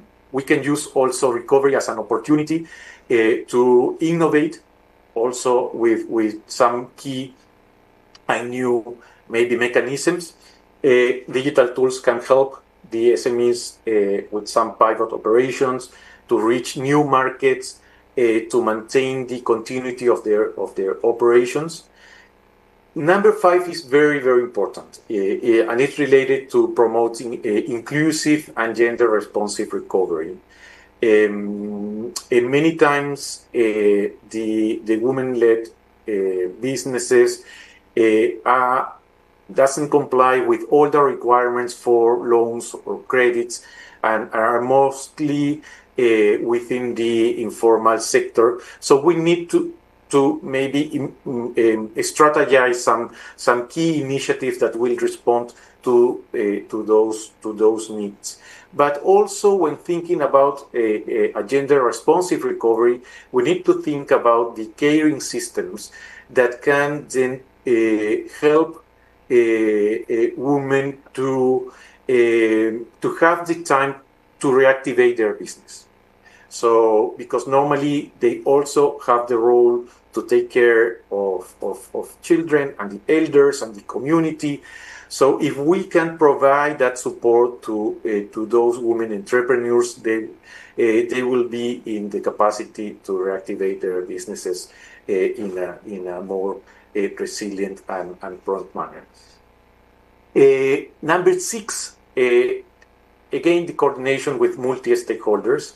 And in recovery, then it's key that the entrepreneurs and their associations participate in all the policy making to express their needs, but also to help the local governments and national governments to design and define key strategies that address those needs. So it's important that they can also participate in the recovery, policy making, planning, programming, but also in the definition of financial mechanisms. And number 7, and it was mentioned also by P.S. Marshall, is also important to seek mentorship and to train the entrepreneurs to adapt to market changes, and especially after a disaster. So then to empower these micro and small medium enterprises to understand manage risks, to learn from that experience, and to build building back measures along the recovery process, but then also after that, just to ensure that their businesses are sustainable.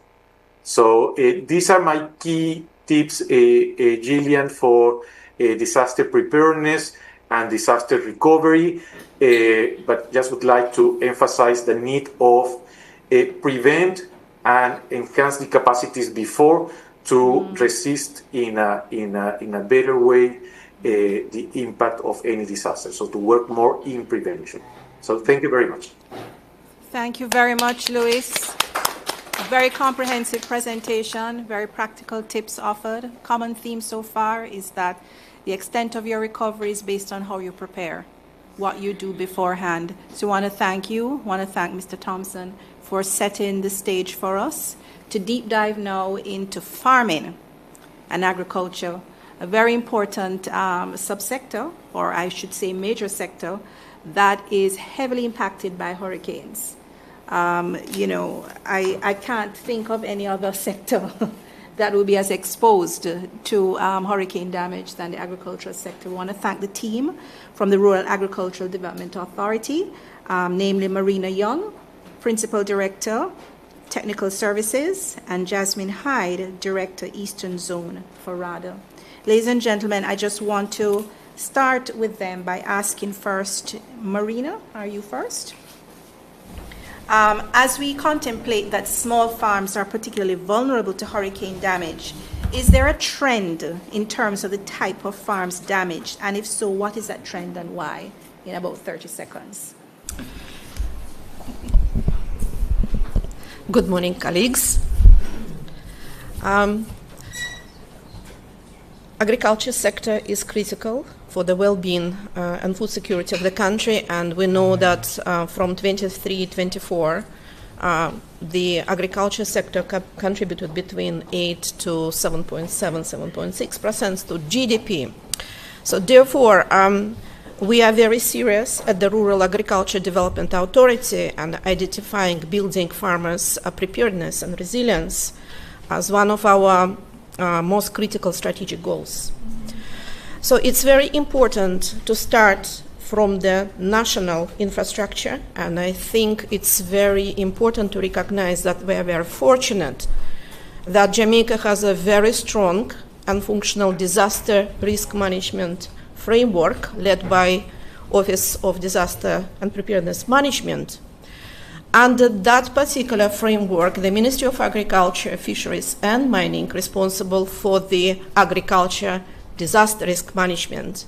And similarly, under framework, the Rural Agriculture Development Authority, which I'm going to call RADA because it's a more familiar name, locally is directly responsible for the leading agriculture disaster risk management and building resilient sector.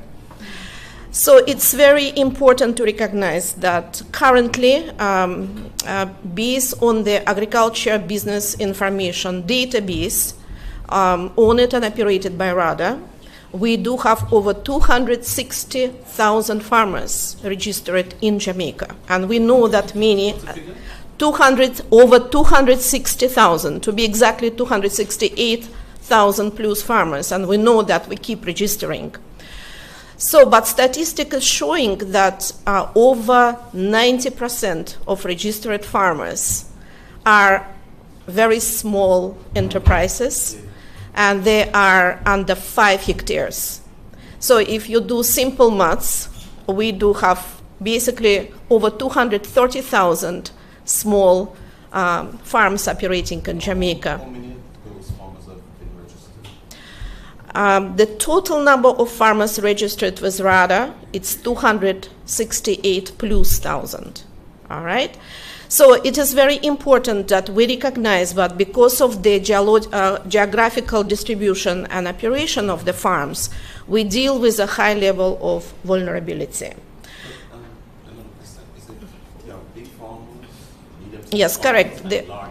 Correct. So just to explain, we have 3 categories of farmers, small up to 5 hectares, Medium sizes, it's from 5 to 20 hectares, and over 20 hectares we consider to be large. Maybe to our international partners, those numbers are very small. For Jamaica, that is what our classification is, and we know that majority of agriculture productions come from small farms, which is over 90% of total registered farmer population. So we know that because of the many farms in Jamaica located in a hilly terrains, we still have a high risk of vulnerability to the landslides, to the floods, and therefore we are focusing very seriously on preparing farmers, especially at the beginning of the 2025 Atlantic hurricane season, to preparing farmers, to providing them with a training, sensitizations, presence in the social media, and directly face-to-face to share major tips for the preparedness. I remember preparedness is better than cure, and I know that over the years we're doing better, but considering the number of the small farmers in very vulnerable areas, we still have to do a lot of work. Before we get into the tips, Ms. Young, can you just tell us, because I want to have a sense of the types of farms that tend to be damaged. You surely have collated quite a bit of data over the years and noticed some trends and patterns. Who tends to be damaged? What does the data show? The data is showing two different type of damages. In a hilly side terrains, it's basically all of the crops, and it is mostly due to oversaturation of the soil due to the moisture. That is one. When you have entire hillsides basically along with the crops sliding down and farmers losing the crops.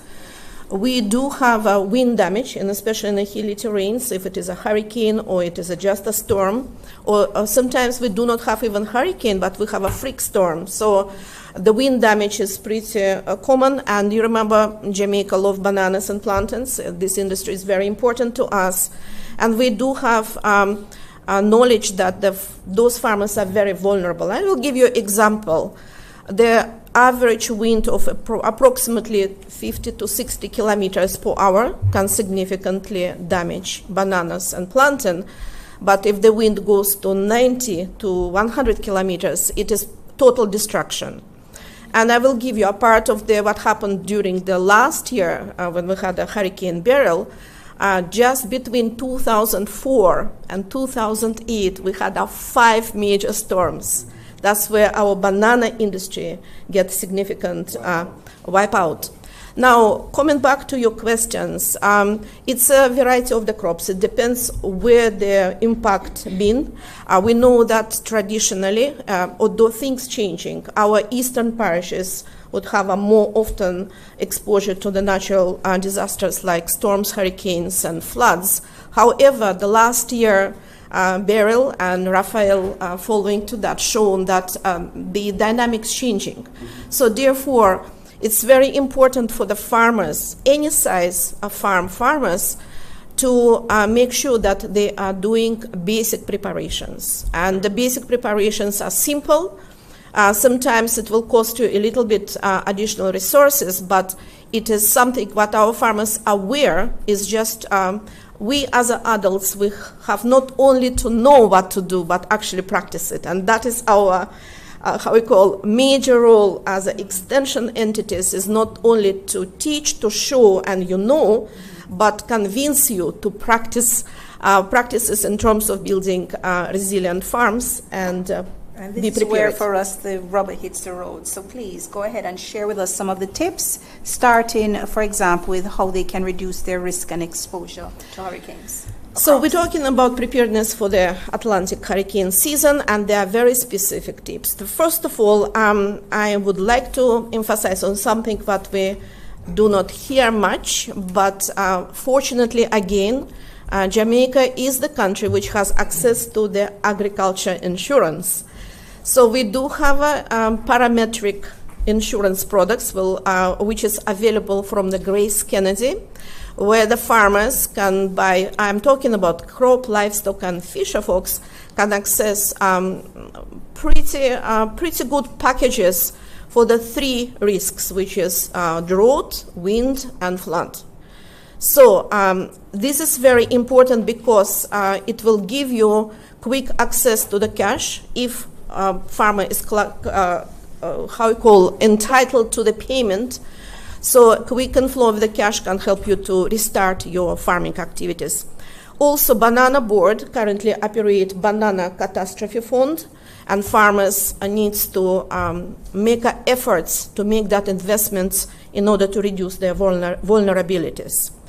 I also encouraging, as a representative of the extension arm of the ministry, to register with RADA, and it was already mentioned, I just re-emphasizing, because once you register it, you are on our radar, and once the damage is reported and assessed, the farmers who are registered would have a first preference if any support in terms of inputs being provided. It's very, very important. For farmers who already registered, we would like to ask them to contact their extension officers to update their production figures, because it's very important to have idea what livestock count or what your crops growing before onset of hurricane season, so assessment could be much more easier in terms of damages. What about these farmers that is not registered? Small farmers that are not registered, neither with RADA, nor the ministry, nor with companies. There are farmers like that, you know. All right, so it's a good question.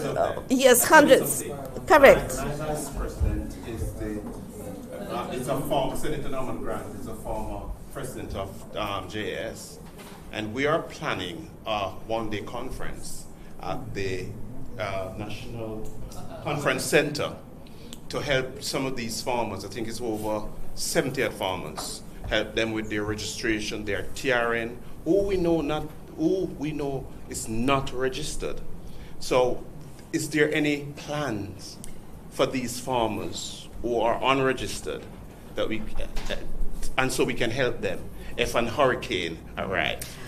I just want to make clear that... Yeah, but before we go there, I would like to for you to repose that question during the hot question time, and then ask Ms. Young to just continue with the tips, because we have MSME farmers online who are with bated breath waiting on that, and I know they also want to hear about that. But let her just finish the tips first, and then we will ask you to pose that question during hot question. All right? Thank you very much. Just to make sure that our colleagues is very satisfied, the Rural Agriculture Development Authority and the Ministry of Agriculture, we do provide services to all of the farmers, those registered or non, but we can have a discussion what are the benefits to be registered. There are. So we continue with the tips. Very important that at this particular stage, before we in the emergency period, farmers check their surroundings, especially for example, for a risk of the electrical wires being in very unsafe situation. We also ask farmers to look at all of the trees, not only fruit trees, but any tree, and if there are particular twigs or limbs needs to be removed to secure that there is no prevent the damage to any farm infrastructure, life, or animals. That needs to be done now, and we usually training the farmers how to do pruning, how to do basically trimming of the trees. The services, the tools and equipment needs to be checked now, because you will need that equipment after the events of hurricane. Very strongly recommending that, especially banana and plantain farmers, you need to keep good control of your nematodes, root nematodes, and also prop your banana so to improve the anchorage of the plant. So in the event of the wind, you are not losing your plants. Very important that farmers needs to either cut or either to clear the drains in the farms or around the animal and farm infrastructure, and also clear the waterways to facilitate, to prevent flooding on the farm. We also advising farmers that from now you stock with the basic quantities of fungicides and insecticides, because it is very, very likely that during the event of the hurricane associated with rain, sometimes not only winds but rains, your crops, which are very susceptible to bacterial and fungal diseases, will have to be treated right after the passage of the hurricane. We're also emphasizing that you have a small stock of herbicides, because during the prolonged rainfall and wetness, the weeds tend to overpower the fields and therefore create additional risk for the pests and diseases for your crops. Very, very smart way if the farmers from now would prepare their seedling trays, potting mix, and a stock of the seeds. So if in event of any disaster, it could be hurricane, it could be drought, it could be flood, they can actually quickly restart seedling production. And seedling production is very important because it has advantage versus the direct seed planting during recovery process, because when you're using the seedlings, you usually tend to have a good quality plant, and because they're at the seedling stage, you're going to reduce the crop cycle, so you're going to harvest your crop much sooner. Where should they put those seedlings?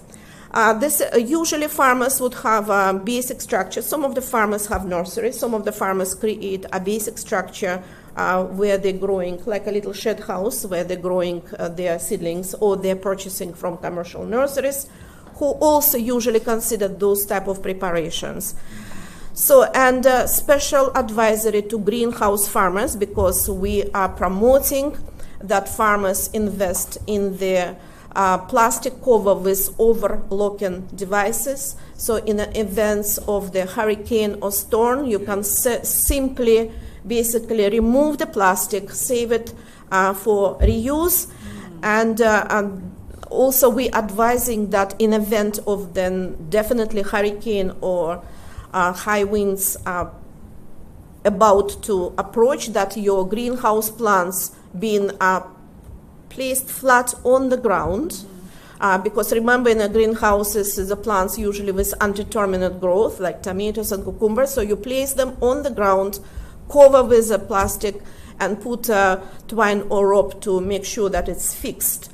So immediately after a passage of the disaster, you can actually restart your farming right away. And again, I'm re-emphasizing that it is from now farmers have to make plans for establishing the protected seedling production centers. We call it could be very simple in a farm, it could be sophisticated, but the seedlings is very something important for you to come back to replant and to go back to the quick return to your production and sustain your livelihood. So at this point, I would like to pass baton to my colleague. She is a person on the ground who works with the farmers directly, and she will share some tips for the livestock farmers. Please. Is there a... excuse me. I'm so sorry. I have to maintain a bit of order because we have a lot of people here who are time constrained. We are already over time. We are going to allot. Remember, I told you we have one hot question, we call it, at the end of the fireside chat. We're going to allot this to you. And then at the end of the event, we're going to have a full 15 to 20 minutes where you can ask questions overall. So I'm going to ask you to hold on to that question, write it down, and I'm going to allow you to pose it when they finish their presentations. Okay? Thank you so much. Go ahead.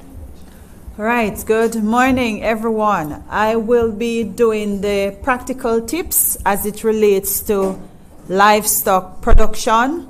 The first one is to ensure that you keep all your fencing, gates, and other enclosures in good repair throughout the year. So if they need to mend, you need to ensure that you do so.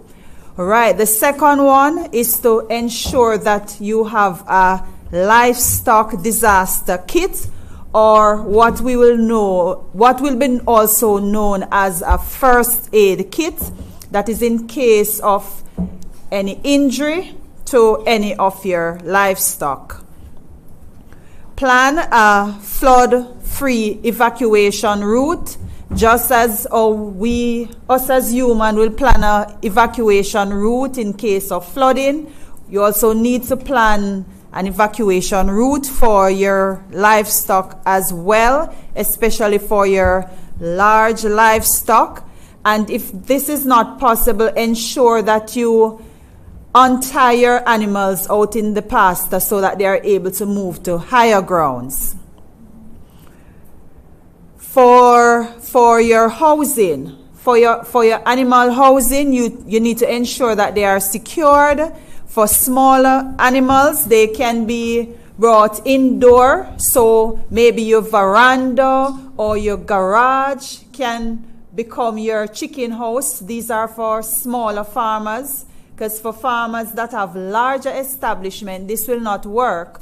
But for our small farmers, this can be a very good tip. You need to ensure that you have enough feed, hay, and potable water, clean water for your animals for at least 1 week. At least 1 week, because in cases where you're unable to get this feed or potable water, you need to ensure that you have this on hand. For medications and other livestock supplements, farmers need to ensure that you have at least 1 month medication for your livestock. All right, for your inventories, you need to keep a written inventory of all your livestock. Example, a breeding record, expense record, etc., and ensure that you secure these in case of a hurricane, because you don't want the hurricane to occur and then you cannot find these records. So you need to secure them as well. Ensure that all your animals are tagged or they are marked, so you are able to identify them after the hurricane. You don't want your cow to come out of the pasture and at the end of the day you cannot find that cattle. So you need to ensure that they are marked appropriately.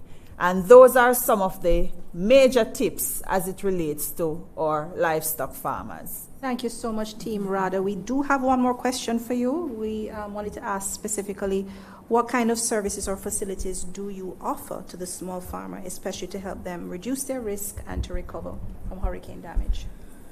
Thank you again.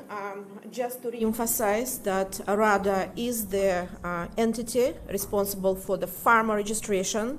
So this is one of the major core services, and it is very important if you're thinking about resilience building.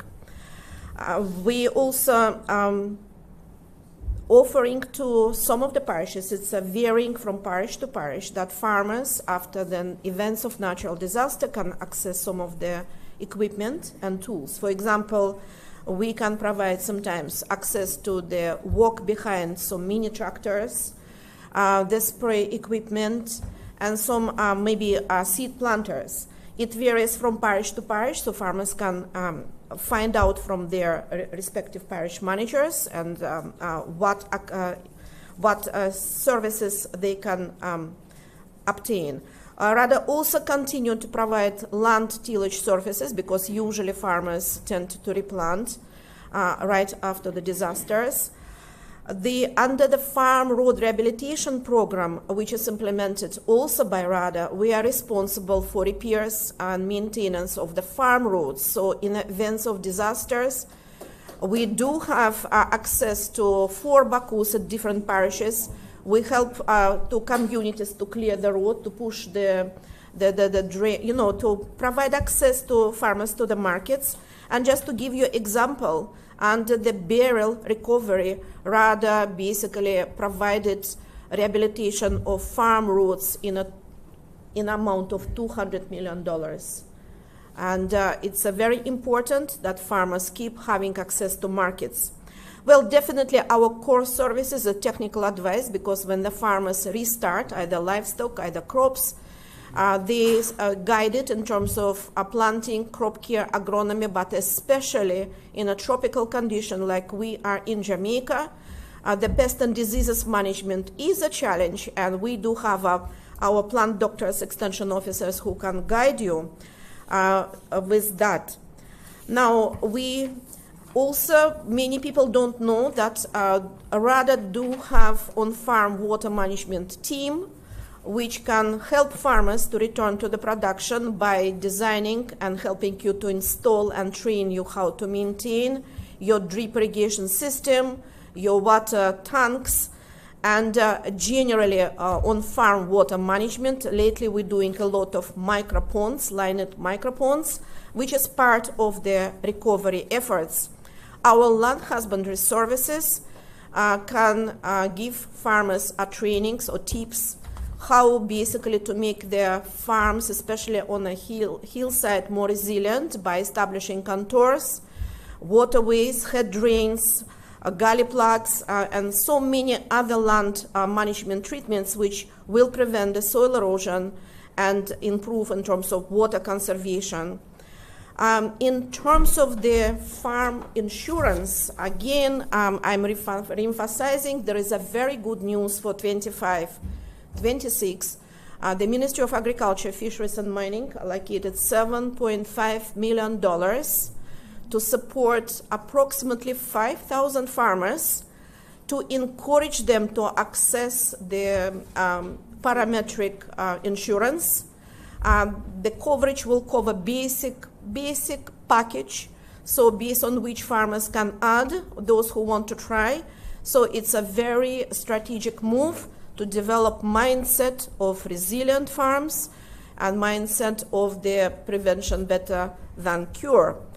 All right, so as you said, RADA is there. We are with farmers.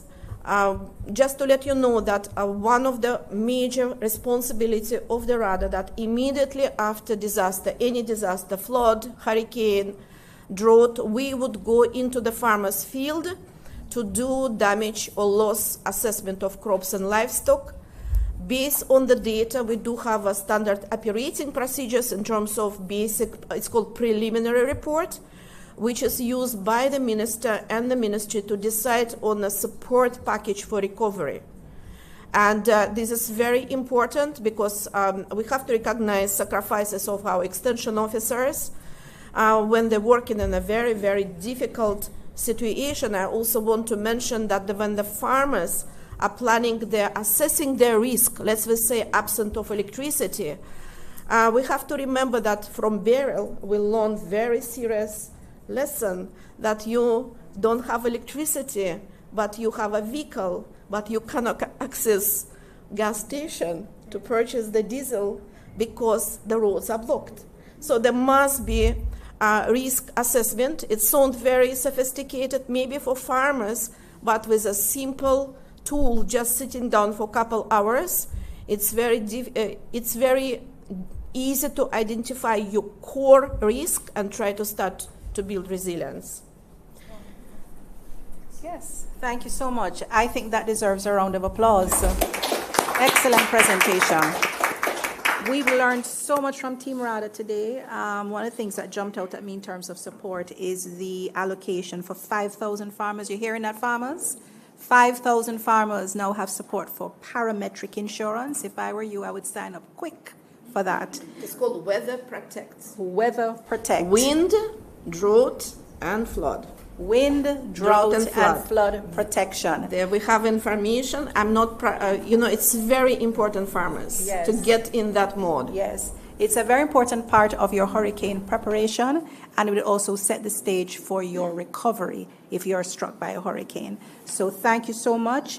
We've learned so much about just what you do before a hurricane, ensuring that you have your seedlings, ensuring you're doing your risk assessment, ensuring that you're tying up your animals, putting them in a safe spot. There's so much that we have learned today, and we commend this, just, fast track and reverse back to this area to the RADA presentation, if you are a farmer, to hear more about what you can do to save your farm in the event of a disaster. And now, a burning question from the Small Business Association of Jamaica. Right, thank you. Okay, so I wanted to say that a lot of the recommendations are challenging for our members to implement. And we had actually hoped there would be some kind of resource, booklet or handout or website that would have all of the meaning, not a checklist of what to do, where to go, an idea of the costs, something that has more depth. So in this presentation, there was a lot of what to do, and there were checklists. But then what? You think a hairdresser is going to stop what she's doing to try and pay her rent, to do the research on how to be hurricane ready? No. She needs either a link or some handout that says, if you're saying get a generator, here are 10 sources of generators. If you're saying have a hot, warm, and cold side, here are a list, 10, 15 hot, warm, and cold. So I'm saying that I find that the reason a lot of our members are hurt during hurricane season is because the powers that be give no proper guide. They give them checklists and tell them what to do. Don't tell them how, don't tell them where, don't tell them why, and don't have a how much. So there is so much emptiness and lack of information that people do nothing. And then when the appointed hour comes and the hurricane comes, everybody is running around confused, and it's about clean up. So resilience would start with the powers that be, UN, all the speakers here, giving more depth. So we really expected to come and get a handout so that we could send out emails and give guidance to our members. We can't go back with, we have nothing to go back to our members with. Anybody can watch a YouTube Not yet. channel. Not yet. Okay. Yeah. Can I just quickly make a comment? First of all, the presentations were good from RADA and from you, Mr. Thompson. Yeah.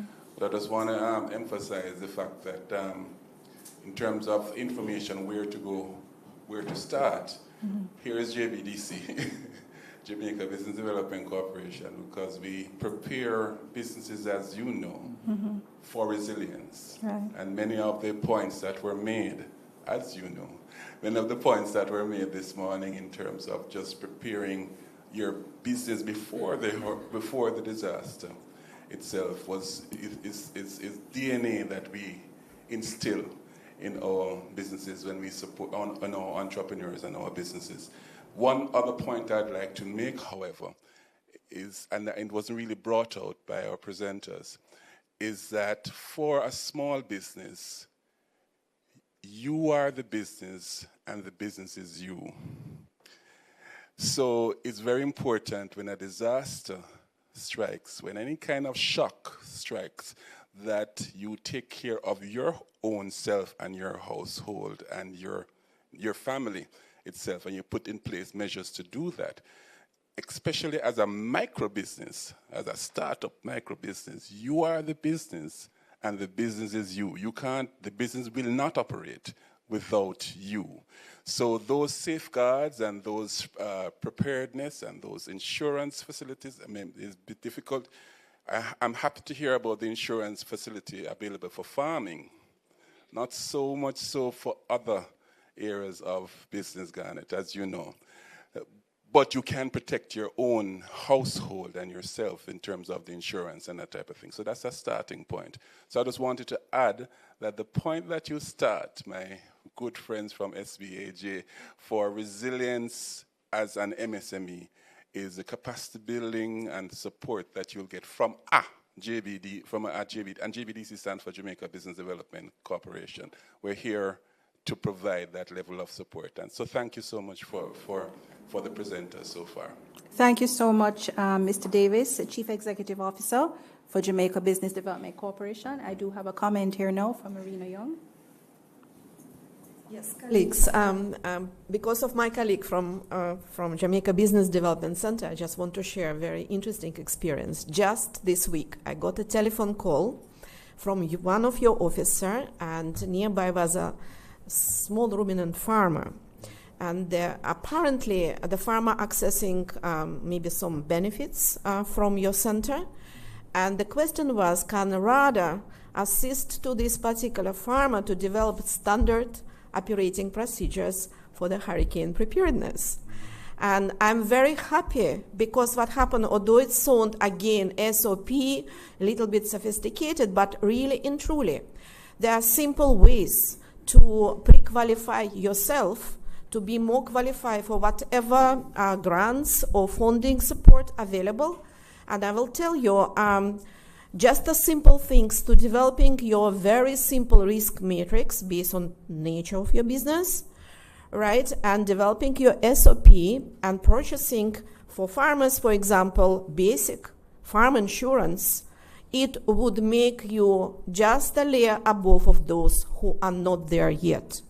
And I think that every year we are here for preparedness, and every year we have to evolve. If something not been done, but there is a beginning, we have to push for that. And Jamaican people are very resilient. I'm not talking about just the farmers are definitely resilient in terms of starting without waiting for nobody.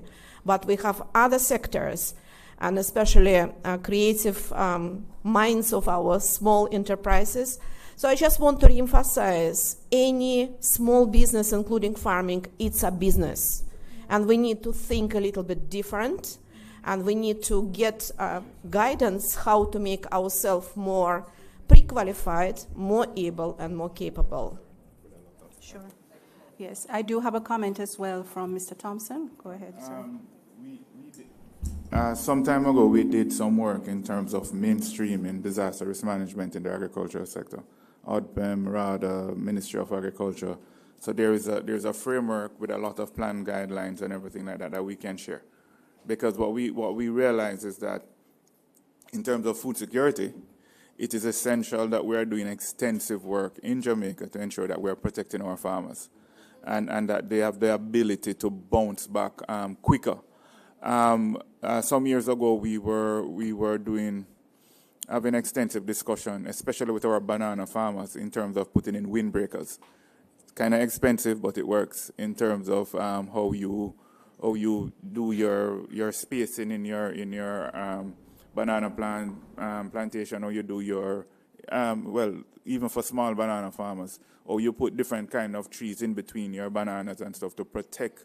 And part of it as well is how quickly you remove some of those leaves from the banana to allow it kind of streamline the trees in order for the wind not to pull it down. A lot of the time, if you do your pruning quickly before, you find that your trees will not come down.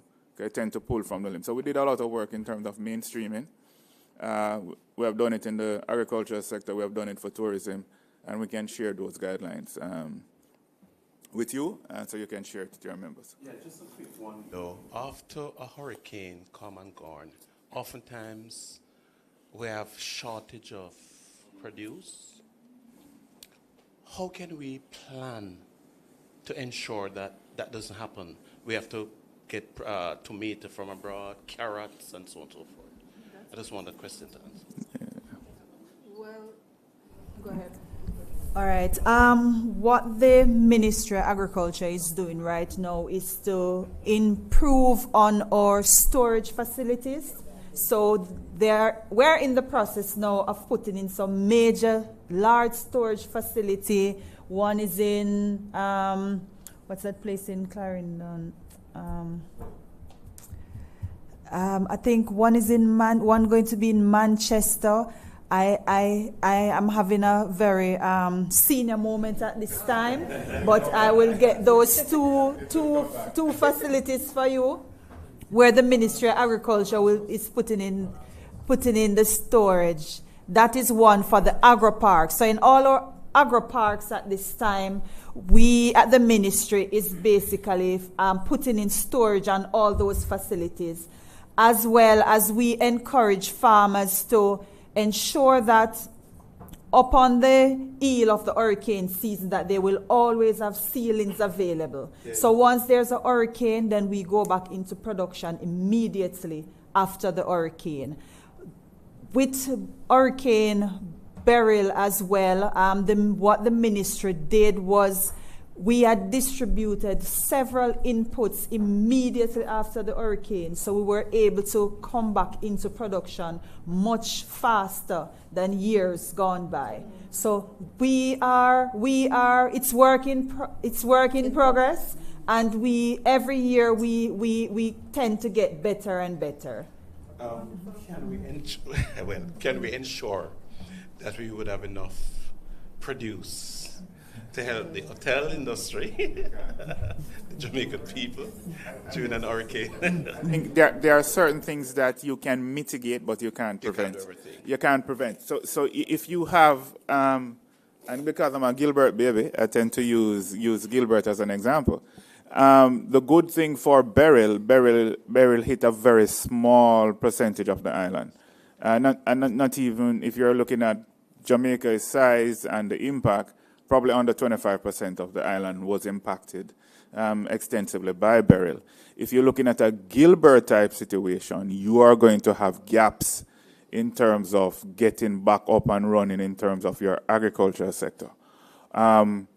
The fact that we in terms of we like a lot of fresh produce, so if you're talking about tomatoes, scallion and those things, if those farms are flooded, we don't do a lot of, which we are getting better at, which is agro-processing.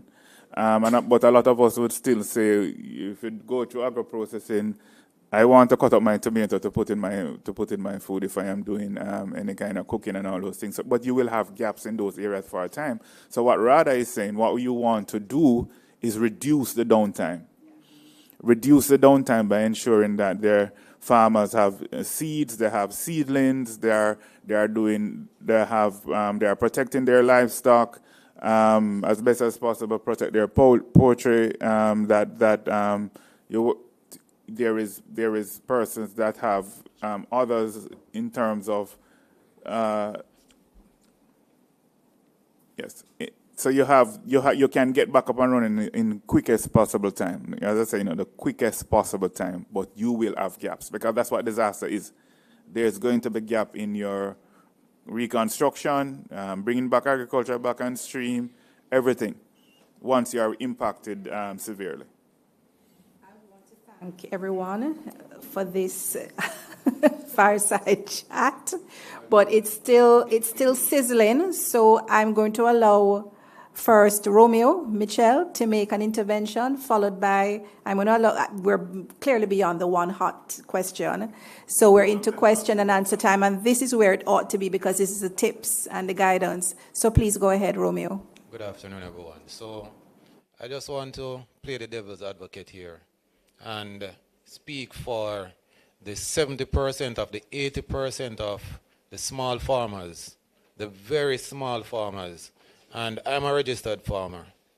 And after Beryl, I would have contacted my officer. I'd have met with the manager. I'm a Clarendonian. And I still haven't gotten any assistance.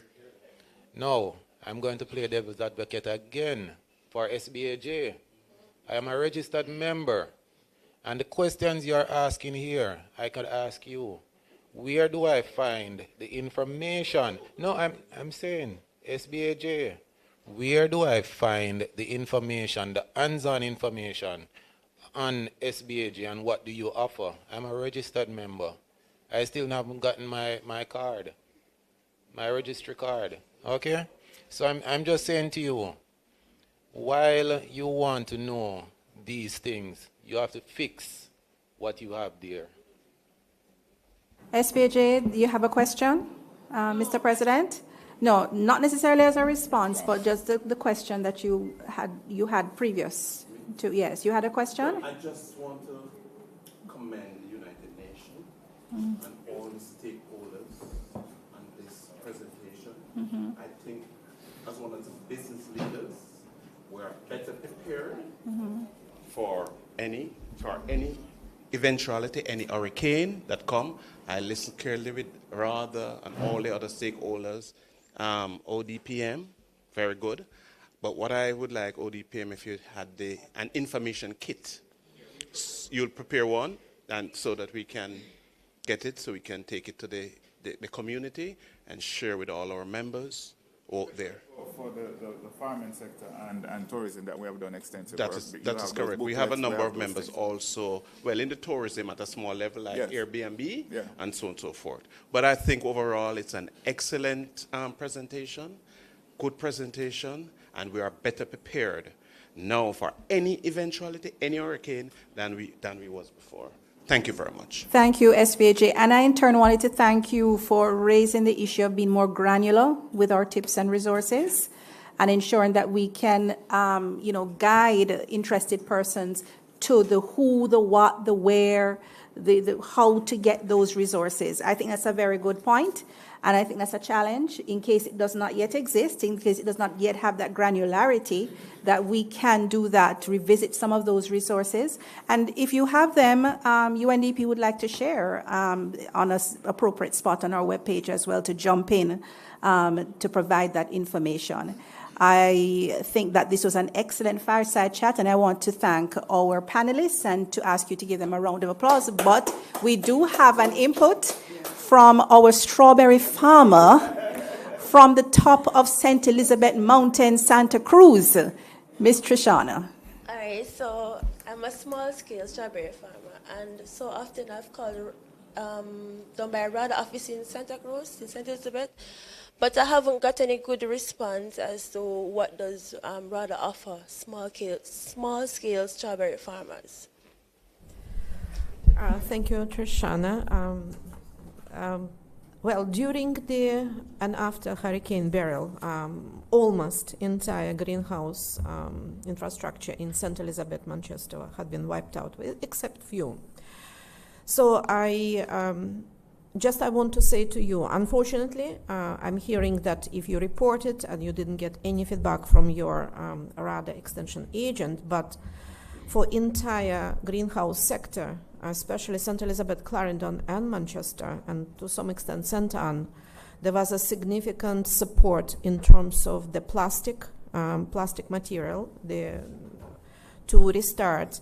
And there is a latest support also to replace the framing, because most of the houses which had been collapsed during the Beryl apparently had a very weak aluminum framing structure.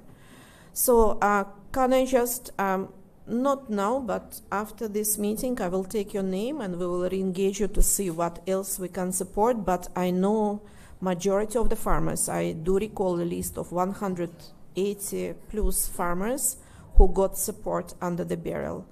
And I will find out why you was not on the list of visiting farmers, but we can clarify that, and moving on will be more successful next time, hopefully no disasters. Okay, and we do have a comment from and I will Jamaica respond Network. to you after outside in terms of but we, if you allow me, the extent of natural disasters, it's billions of dollars of damage. Based on our latest report, it was over 48,000 farmers generally. Mr. Thompson mentioned that it was just a part of the island. However, the parishes which had suffered had the highest population of farmers. Let's just say St. Elizabeth farming population is now over 38,000 farmers. Comparing with maybe St. Andrew and Kingston, maybe 6, 7, 8, 9,000 farmers. So you understand extent of the damages, and it was a significant impact. Manchester, Clarendon, St. Anne followed in terms of farming population. So logically, farmers and my colleagues, it is unlikely that every single farmer will get support, and especially not even support, but level of support. However, I know the Minister, Honorable Minister Green, the Permanent Secretary, management of RADA, we are looking at the system when farmers, if somebody did not benefit, they will benefit another time. And I just also want to say, a part of the recovery efforts in terms of programs, farmers needs to know that ministry administering through RADA major production initiative program, which is targeting 10 crops. And we hope that farmers are participating in those programs, because they're also input support, technical support, in terms of, for example, input substitution, right? We're building our capacity to reduce our importation of onion, Irish potato, hopefully strawberry soon. But yes, the plans are there. And we have a comment from Jamaica Network of Rural Women Producers. Can you introduce yourself? So good afternoon, colleagues. I'm Marva Allen Sims, and I'm representing the network. And of course, Shoshana is a member of the network. I'd just like to say that I heard your comment about, where you find information and, a hairdresser won't just leave her business to go and do X. But what I would encourage you to say to your members is that they are to join the networks that are around, because a little from here and a little from there and a little from there, information is all around. And especially our women farmers and or women producers, because we do have women who are in agro-processing. There are those that produce body oils and hair oils and so on. And they're a part of the network. What we did, Trishana did mention that she contacted RADA, but Trishana was also gifted with support through Care International.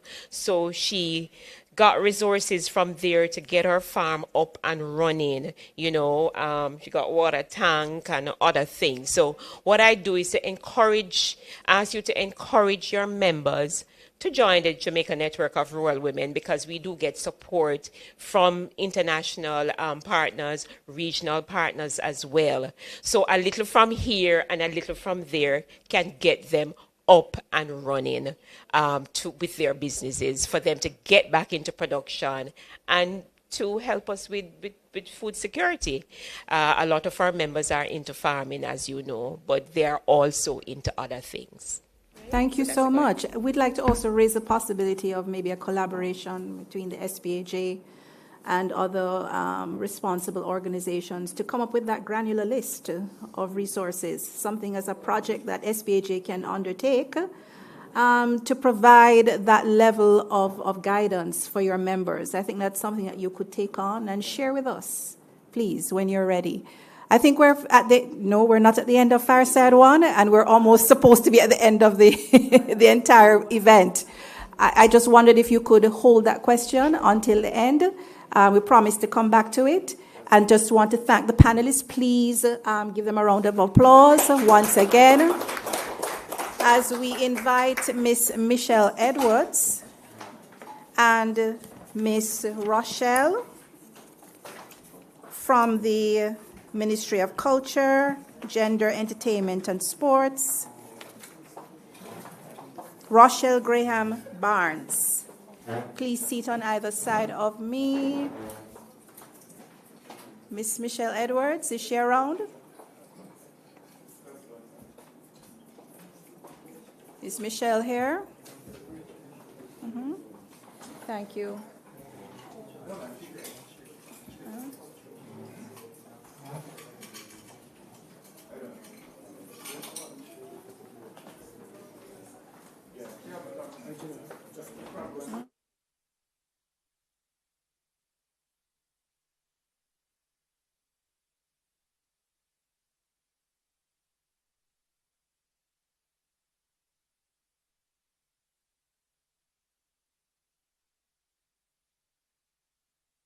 Time. We are live from the UNDP multi-country office in Jamaica. Our location is at 123 Lady Musgrave Road.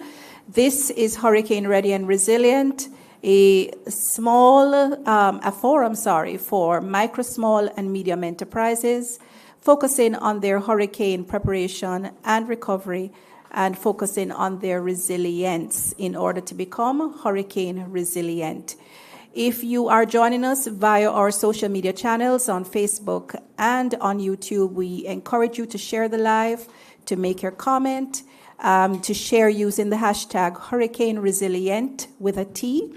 While we take effort to find Miss Michelle Edwards, we're going to start our question time, which is focusing on loss, damage, and what MSMEs can expect, with Rochelle Graham Barnes, who is Acting Director, National Shelter Ministry of Culture, Gender, Entertainment and Sports. This was an important partner for us in our Livelihoods Recovery Program, where UNDP supported 54 women farmers to recover from Hurricane Beryl. Thank you for joining us once again, Rochelle. We have 2 short questions for you. This is a very short panel as we get prepared for our success stories. So we ask you to stay with us because we have more after this fireside chat, along with the premiere of our video feature on 10 tips to prepare for the hurricane season for MSMEs. Mr. Graham Barnes, women MSMEs, small business operators, and those enterprises which are run by persons with disabilities are disproportionately impacted when hurricanes strike. What is the government observing about hurricane impact on these vulnerable groups? Thank you, Jillian. So generally, women are impacted disproportionately. And so when you add the further compounding fact that they have disabilities, that is a whole other situation you now have to contend with. As you'd have heard earlier, I think a number of persons, resident rep, PS, and I think Louis spoke to the specifics that women face, those added things that they have to face. So they look at the unpaid care work that is involved. So they don't have the necessary wiggle room to actually engage in different entrepreneurial activities as they would want, because they have to make sure they take care of their families, they take care of the home. And so whatever time they have left, that is what they focus on, their businesses. And so then that is an additional issue that they face.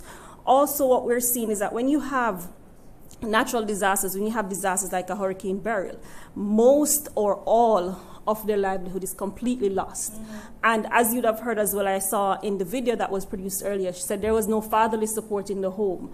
And so that is, of course, what we're seeing. We're seeing a lot of these. And I think somebody would have pointed out earlier about the support that is provided for the Jamaica Network of Rural Women Producers. That is one of the groups that we, within the Ministry of Culture, Gender, Entertainment and Sport, work with, because we recognize that these persons come with all of these vulnerabilities, all of these issues. And so when you have a devastating occurrence such as a Hurricane Beryl and everything is lost, how then do we put things in place? And this is what we've recognized. This is what has happened. And so these persons come to us to say, hey, how is it that you can help? Because we're not the experts in agriculture, we're not the experts in MSMEs. No, we're not, but we're experts in women. We're experts in ensuring that women are empowered and women find a space where they can actually thrive. And so that is where we come in to say, if women call us, and a lot of times what we get is that we have established our national gender-based helpline, gender-based violence helpline. But that helpline has turned into a line for everything. So people call that helpline, whether it's for gender-based violence or otherwise. And in some cases, because it's a 24-hour helpline, people call to say, hey, I need help. And so this is where we got some of this information as to what is happening with our women through the helpline who would have called us. And so we look at that and see how best we can help. As I said, we're not the experts, but we know where we can point to provide the support. Which, as you said, with UNDP and those 54 women who were supported, had it been that we didn't respond to that call that we got and know that we have partners such as UNDP, we would not have been able to provide that specific support, which complements, as we identified, that, as was said earlier by RADA, that there will be gaps. And so if there are gaps, how do we make sure that there are other persons who are partnering to provide that support to women? Right. Very good point. We just want to go straight to it and ask you, how is the ministry working to reduce the risks that you've identified? Okay, so one of the things that we do is, and I heard it coming out a lot since this morning, is partnership. So because we're not the experts, so what we've done currently, we're working with ODPEM to make sure that when we go into our communities to do our sensitization and awareness raising, we have someone from ODPEM who comes with us to provide some of those sessions, to provide those awareness raising in specific about those topics, because we're not the experts. We've also looked at what are some of the things within the Gender and Climate Change Strategy and Action Plan. And one of the things was that we recognize that if we tap into that network, network, which the ministry is a part of. We are one of the focal points for the climate change division. And so we also use those persons to build the capacity. Last year as well, we had a session with UNFPA where they looked at gender-based violence in emergency response. And so that training that we did, we invited different partners because we have what is called a referral pathway and a continuum of care. So when our clients come to us, we make sure that even if we don't provide the services, because obviously our expertise is very specific. So where we don't have the expertise, then we identify within our network, within our referral pathway, within our continuum of care, who are the partners who are most poised to provide that support, and we reach out to them. So as I said, we would have reached out to our international partners to provide that support. Those 54 women would not have received that. This training that was included in, that was provided for over 120 persons on how do you respond in specifically gender-based violence response. So when you're setting up, when you're looking at the shelters that are provided, how do you make sure that you're not adding any other layer that actually causes more gender-based violence within the shelters, because you don't know how long persons will be staying in these shelters. So if they're in the shelters, how do we make sure that they're safe for them to stay there? Because you don't want to be helping them by taking them out of the disaster situation and putting them in something else. So we provide that, and so that is really how we look at the partnerships. And it's very important because within our work, we have the National Policy for Gender Equality, and one of the key guiding principles is partnerships. So where it is that we can't provide the support, we look to see how it is that we can do that. In addition, we have what is called COPE. This is it's the community outreach program, a community outreach program for empowerment. And this really, what we do is we've identified different groups, community groups, NGOs, who they might need a little financial support, financial and technical support. And this includes capacity building and providing some amount of funds each month to these persons so that they are able to carry out their functions. And this is one way that we're trying to make sure that if you have a small business, you provide some sort of funding. So it's not something that we have just available to give everybody, obviously, because it's government funded. And so we try to identify those specific areas that might need it. Some of these persons, they come to us, again, through the helpline or otherwise, and we try to provide that support. There's also the Women's Entrepreneurship Support Project. This was established in 2017 and was established through a MOU with then Ministry of Industry, Commerce, Agriculture and Fisheries. I think that's what it was called at the time. And we started then with, I think maybe it was about 4 women or so. And now we've actually moved to much more than that. We've actually doubled the numbers that we have because we have different phases. We're actually at phase 4 now. And phase 4 provides that financial support to groups. And in this particular space, we're looking at women with disabilities, women entrepreneurs, so that we provide that additional support through different partnerships. Again, this phase 4 is really with Canada. It's the LEAF Local Engagement Fund. That is what we're using now to get support to provide that to the women who may have faced disasters or simply just need some help for their businesses. So those, we have COPE, we have WEST, and then we provide additional support by pointing to where it is that the support might be provided, where it is that we don't have that support in-house. So women-led micro, small, medium enterprises, you heard that? Quite a few programs and initiatives and facilities available at the Ministry of Culture, Gender, Entertainment and Sports, including the COPE mechanism that provides funds. The Women's Entrepreneurship Support Project, the WEST Project, all of these. And I would like you to also mention once again, how can they access the gender-based violence helpline? Sure, I'm so happy you asked me that because I just realized that I didn't give the number. So it's 876-553-0372, 876-553-0372, or 876-553-0387. So, okay. So those are the 2 numbers. Again, it's for specifically, you'll hear it's gender-based violence helpline, but it's a helpline that anybody calls, and we provide support as much as possible, because we have a referral pathway which says if it's not us, we identify who it is and we point the persons who call us to that support that they need. Yes, and I think that those numbers bear repeating. Ladies and gentlemen online, if you want to reach out to the gender-based violence helpline, if you are in any kind of domestic violence situation, whether it be man, woman, or child, we ask you to reach out to 876-553-0372 or 876-553-0387. This could save your life. So please reach out. And bearing in mind as well that when we have a disaster or any kind of hurricane or any other crisis event, domestic violence situations tend to increase at that time. So it's always important to have that as a number that you can easily reach, so that in case of any problem, in case of any escalation, you can reach out to this number, 553-0372, 553-0387. Thank you so much, Rochelle. And I want to welcome now Ms. Michelle Edwards, who is Deputy Director General Acting for the Office for Disaster Preparedness and Emergency Management. And we have invited her here today to talk about loss and damage. Hurricanes are getting worse. They're getting more frequent, they're getting more intense, and we are more likely to be hit by hurricanes. And so the whole area of loss and damage has opened up globally. We're now looking at it more clinically, ensuring we know what the numbers are so we can plan ahead. And so to set the context for us and to help us to understand what Beryl did to this country is Ms. Edwards. And so she's going to walk us through very quickly, some of the data to show us what happened, especially during Beryl, as a climate change impact that is worsening. Give us an overview of the damage caused by Beryl. Walk us through the sectoral impacts, starting with those impacted in terms of dollar value amounts. Okay, thank you very much, and good afternoon, everyone.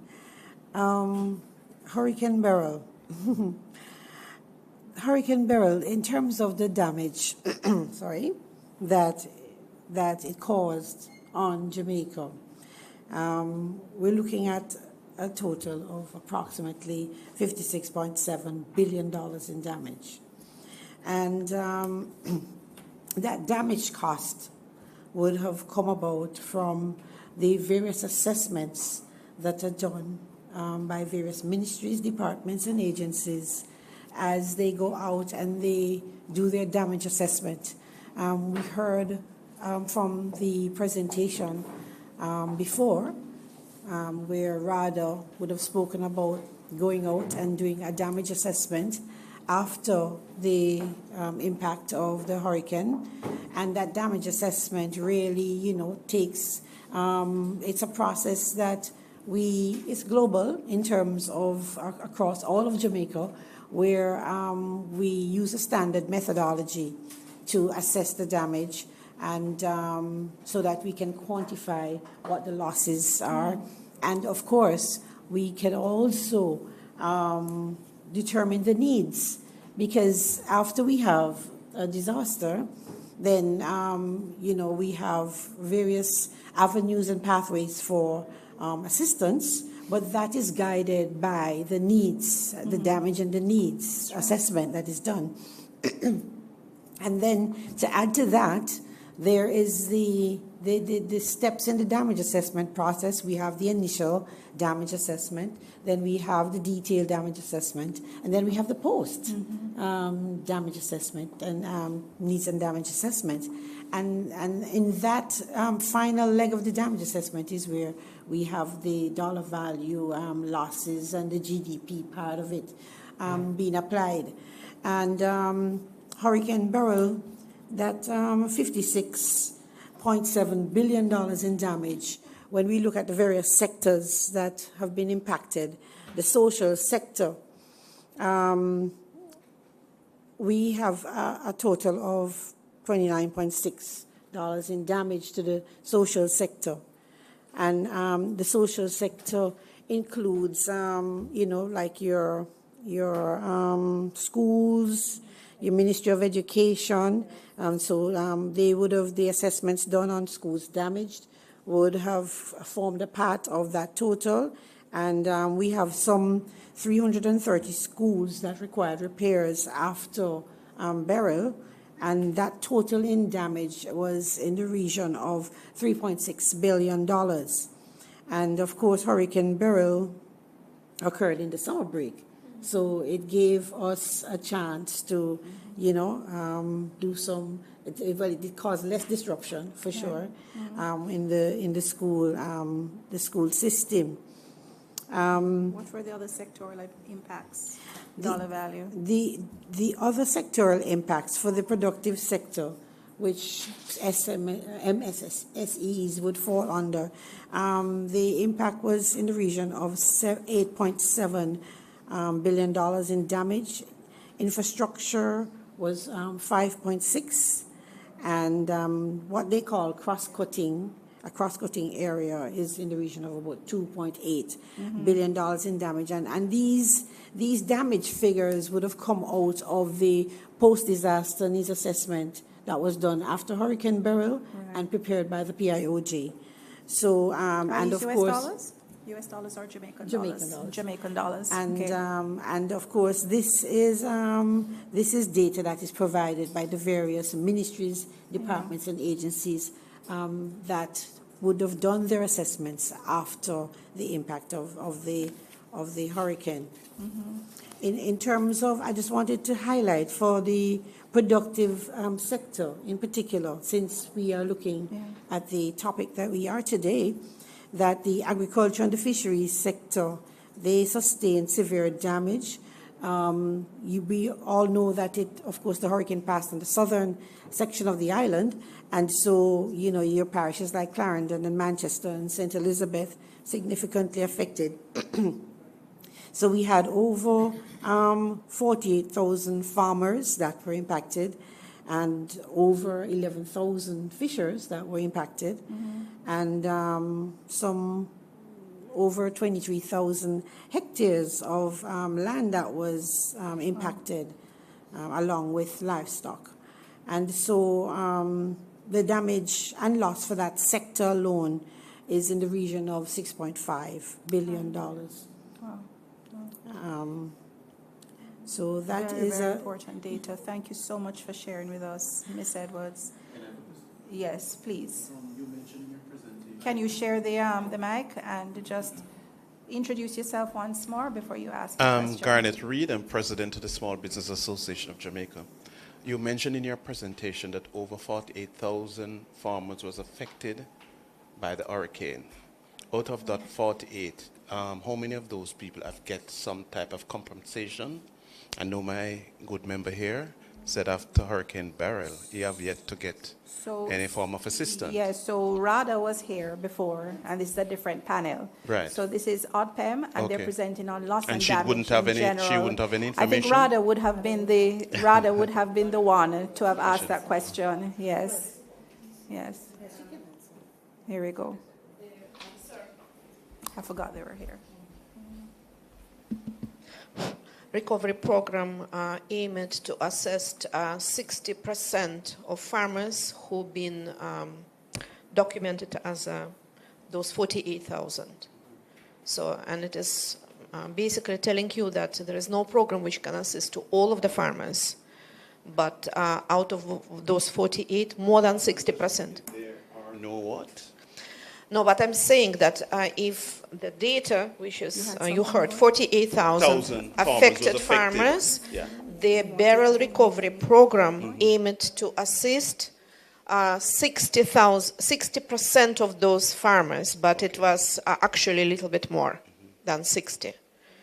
So we cannot guarantee that all 100% farmers will be assisted, but there is a level of assessment, and depends on the type of the crops and other things, right? So it is reality, and that's where we are. But we consider just recovery after Beryl recovery was successful, and if it would not be impact of Raphael storm, would be in much comfortable position by December, and would not have any challenges with the supply of produce. So what do we say to the other 40% of farmers who you cannot support? Or what we say to them? What we're saying that we're trying to balance within the ministry and RADA that if particular farmer gets support this time and particular farmer did not, so if there will be another recovery program, we would definitely look at the records to ensure that those who never benefited would benefit. And the second time around. That is the approach we're taking, all right? Wonderful. So the farmers have to also ensure that in addition to the telephone calls, which were not possible in those affected parishes for a number of the weeks, that the farmers actually not only visit the parish office, but also complete application form for the assistance. But that's a opportunity for us to talk on another, maybe opportunity in another venue, because we do have a public events. And thank you for your questions, because it's very and thank you for your answer. To the point. We want to thank Rochelle and Michelle for giving us of their time and their expertise for Fireside 2. And we want to invite at the same time Romeo and Keisha to the Fireside chairs for our final panel. We're almost there, viewers. Please stay with us. Those of you with us on Zoom, those of us with you on Facebook and YouTube. If you're joining us for the first time, this is Hurricane Ready and Resilient, a forum for micro, small, and medium enterprises. We are providing hurricane preparation tips and guidance with respect to your recovery if you have been hit by a hurricane.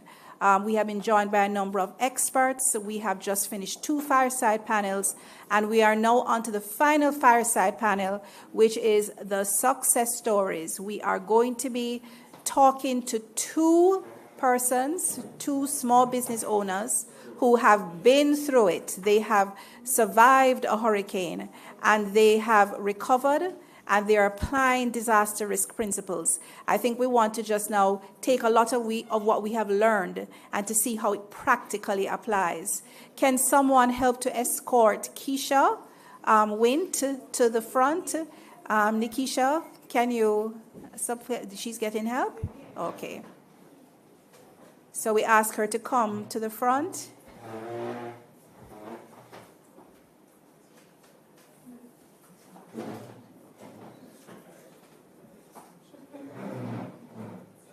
Fireside number 3, the final of 3 fireside chats. Before we end today's Hurricane Ready and Resilient live forum. And we want to especially thank, this is a chair, and so you come around here. Right, thank you so much.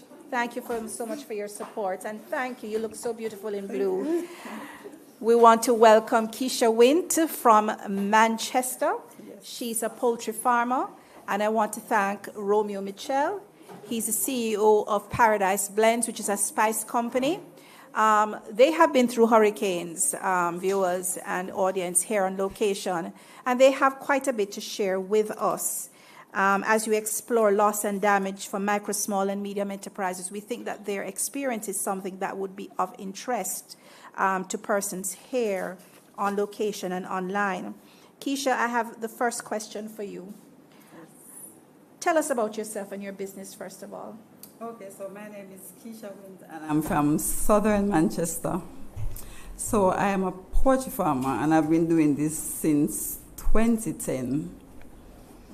And starting that business, I would have lost my sight like 22 years now. So as a single parent, I wanted to do something to help my son. So I was thinking, what am I going to do? So I started with about 25 chickens at the time. And, it was challenging. And for me, as somebody who is blind, persons thought that, I couldn't have done it. But knowing the person that I am a very determined person, and I go for what I want. So I don't accept defeat. And so I decided, listen, I wanted to do this, and thank God I have done it, and it was able to help my son all the way through high school when he left in 2020. Wonderful. And, it has its ups and downs because I've lost a lot over the years. And, you know, when Beryl came last year, to be honest, trust me, it pushed me in a state of depression because I lost everything. And at that time, it was 1 week before Beryl, I lost my father. So it just hit me, rock bottom. And I was at a crossroad. I didn't know what to do. I didn't know where to go. And to be honest with you, I heard a person from RADA. I've reached out. And to be honest, up to today, all I get is a bag of empty promises. Empty promises, nothing at all I didn't get. So, you know, I have to thank God for the Good Samaritans. You know, I have to thank God for the UNDP, the JN Network, and the Bureau of Gender who reach out with a lifeline. And that is why I'm here today as a proud beneficiary of the program. Yes, thank you so much, Keisha. And we recognize that there are resource constraints with government agencies as well. So we know and recognize that RADA has helped thousands of farmers, and that we recognize that with those constraints that they are applying the principle of those who have not gotten help at one point in time of the recovery process are able to access at another time of the recovery process. So as all the various agencies come together, you know, that everybody, we hope, will get help along the way. Romeo, I just want to ask you to just introduce yourself and your business. Good afternoon. I'm Romeo Mitchell. I am the owner of Paradise Blends. I'm from the parish of Clarendon. I think it's the best parish in Jamaica. And Manchester for you, yeah.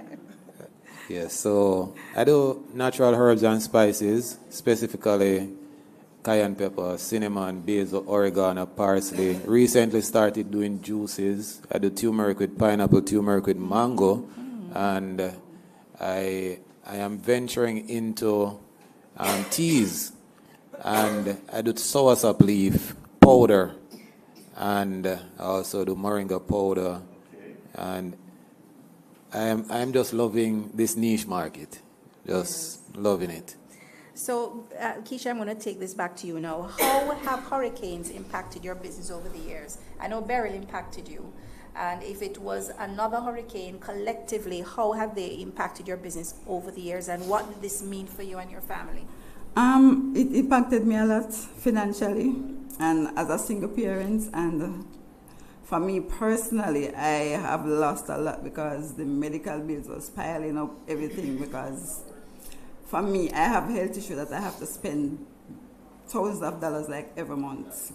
And because I have to go private, because I don't get those assistance from the government system. So it set me back. As I said, it pushed me into a state of depression. I didn't know where to go. I didn't know what to do.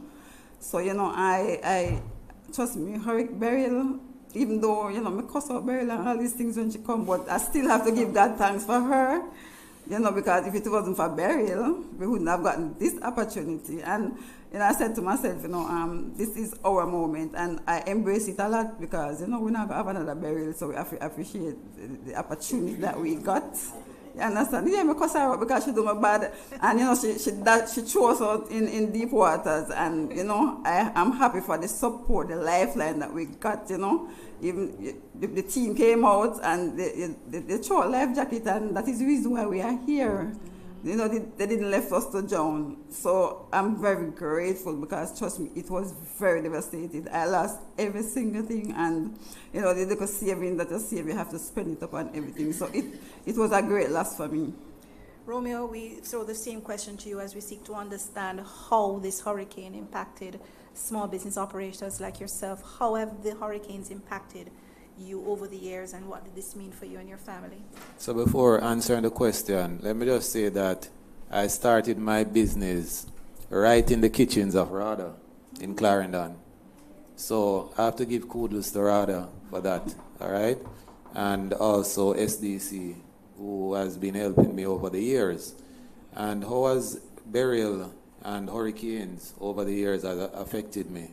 I would have endured Beryl, and Raphael came after. Is it right? Yeah. Yeah. So I would have lost. My pimento tree just started bearing. Just started. So I lost my pimento tree, And what I did though, I would have used some of the bark and some of the leaves, and I would have grind it with some of the seeds and do an allspice. And I'm still using it today. And Beryl also would have affected my roof. And I was up and about, and amazingly, that day I was shelter manager. So I had to be running from the shelter to home to secure home also. And USADA, I think that's the name of the group, USADA. When I went to Dembe, I would have gotten 2 pimento trees, 2 pimento plants. I gave one to a friend and I replanted that one. I do a bit of scallion, because now and then I can just pull to my scallion, and I lost all of that because of the root rot. And I would have lost peppers and other stuff, but I always have seeds, and I'm a person, I'm very, very resilient. So I know that whenever we have a major catastrophe, I know that I have to put in the work so that I can recover. And that, I want to stay with you as you made that point, Romeo. You have been trained through UNDP support in business resilience and continuity. I want you to share with MSMEs who are here on location and online, what aspects of the training have you applied and how has it helped? Be very specific with us. So whenever there is a storm coming, my products will get wet if I don't do the necessary preparation. So I do package my stuff in plastic bags and plastic containers. But the ones that is not packaged, what I'll do, I'll store them in plastic bags, put them in a bucket, and then I put them in another plastic. So, I mean, that's a whole lot of prevention right there. And also, what I'll do, I'll make shelves and put them above the ground. So I'm trying my best in all ways to ensure that I don't get a lot of damage. And I ensure that if I know that there's a hurricane coming up, what I'll do, products that I will have to store in the refrigerator, I try not to get those. What's the shelf life? Shelf life for my products, I do turmeric seasoning. For those who are hearing about a turmeric seasoning for the first, I understand that I'm the first person who have done that. So shelf life for that that's a year, and for the herbs, it's 2 years. And when you compare the impact of hurricanes in the past to now that you're applying those principles, you would say what? I would say minimal damage, or little to no damage, and the recovery is way more easier. Thank you. Same question to you, Keisha. You recently received support from UNDP livelihood grants, and you were also given gender-sensitive training that included principles of hurricane preparations and risk recovery.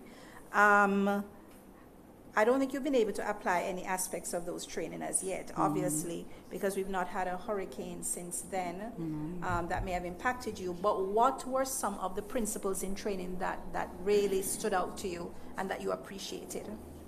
Some of those training principles, the preparation, because as a poultry farmer, I would have learned to secure, especially if they are baby chicks, how to secure those chicks. And all that, because there's not much that we can do as a poultry farmer, especially if you don't have the facility to keep those chicks.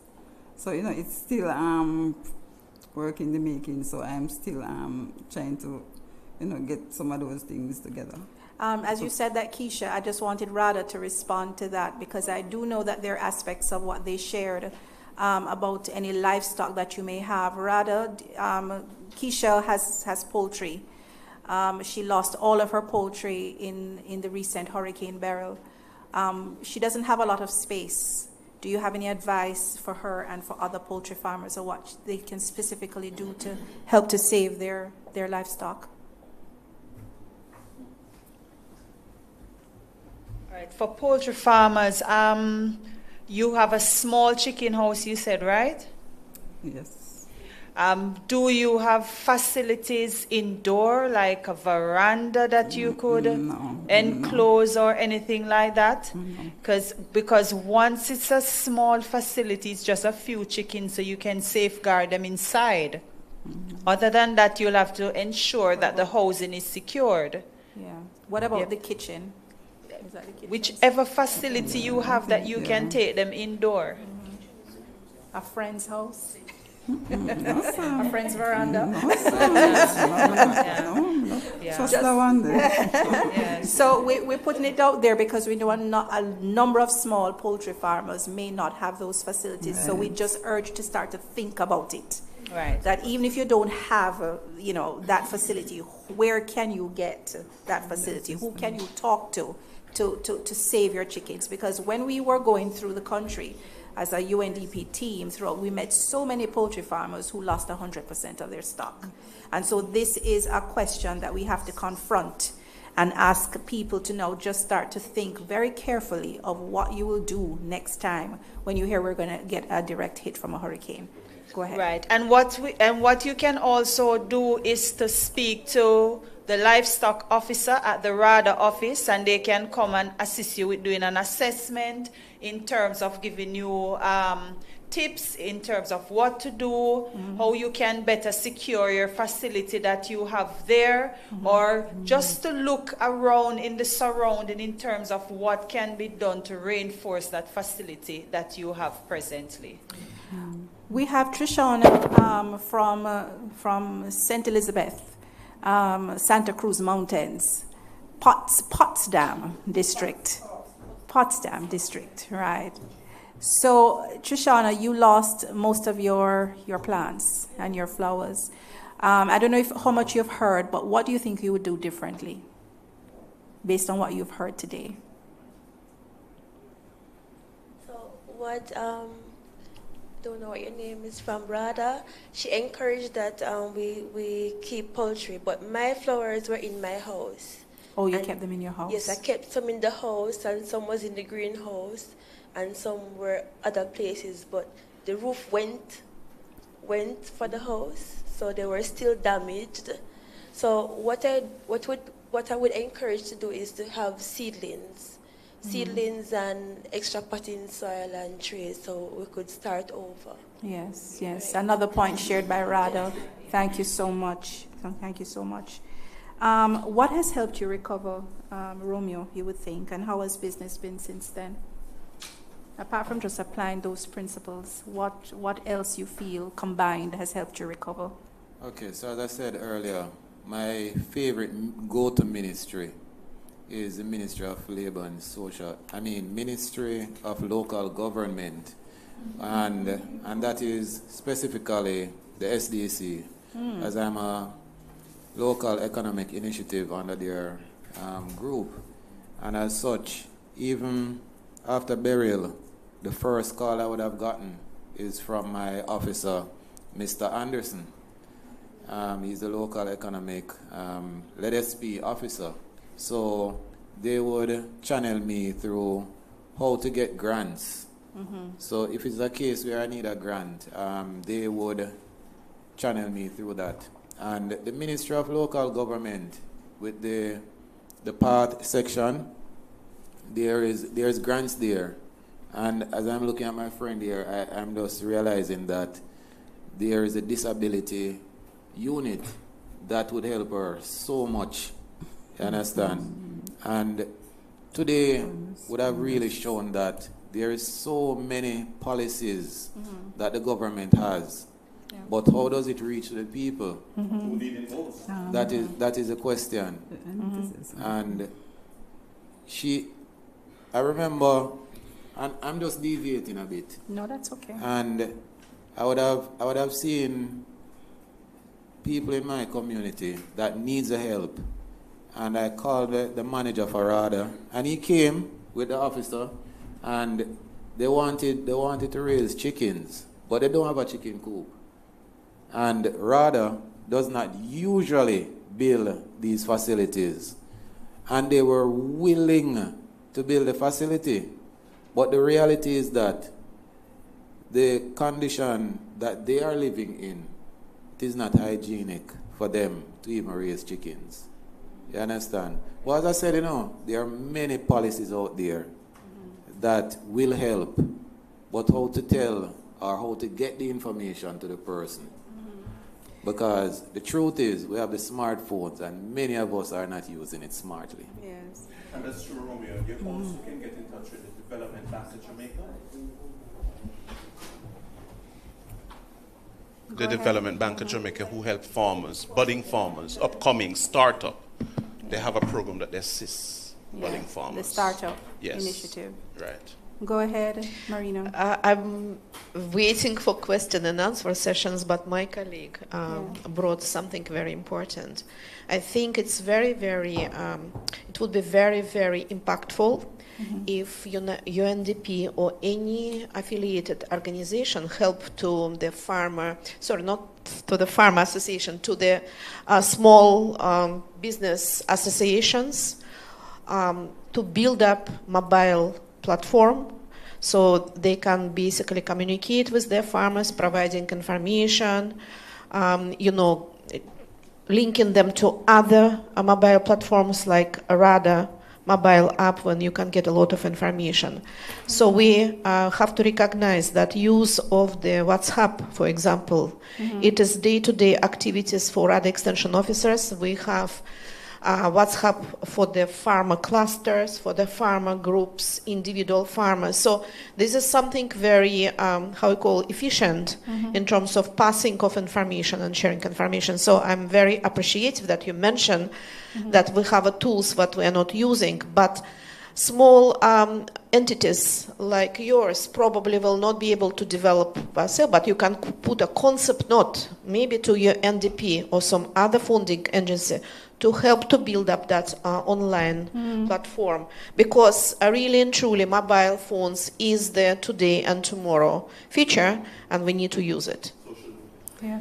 Yes. I know that Kisha had a burning concern. Kisha, if you had to convert that into a recommendation for government or for other stakeholders, what would that be? Very much so. I think for us as persons with disabilities, we have a voice, but sometimes they don't listen. We need somebody to listen. Well, sometimes they do listen, but I think they need to listen more. And we need more assistance. I know it is there, but there are some persons who just can't get those assistants.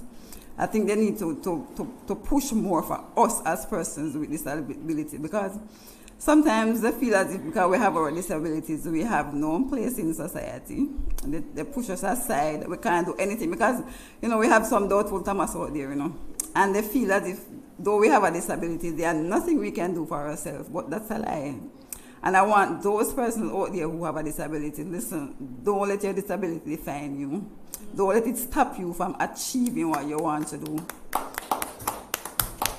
You understand? So they can take a page out of my book, because I don't allow my disability to stop me from doing what I want to do. As I said, 22 years and here I am.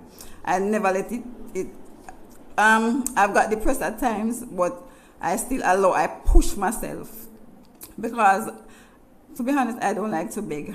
I don't like hands out. So if I come to you today and beg us something, I don't want to come back tomorrow. So I want to help myself. And, so I think that the persons in authority, they need to do more for us.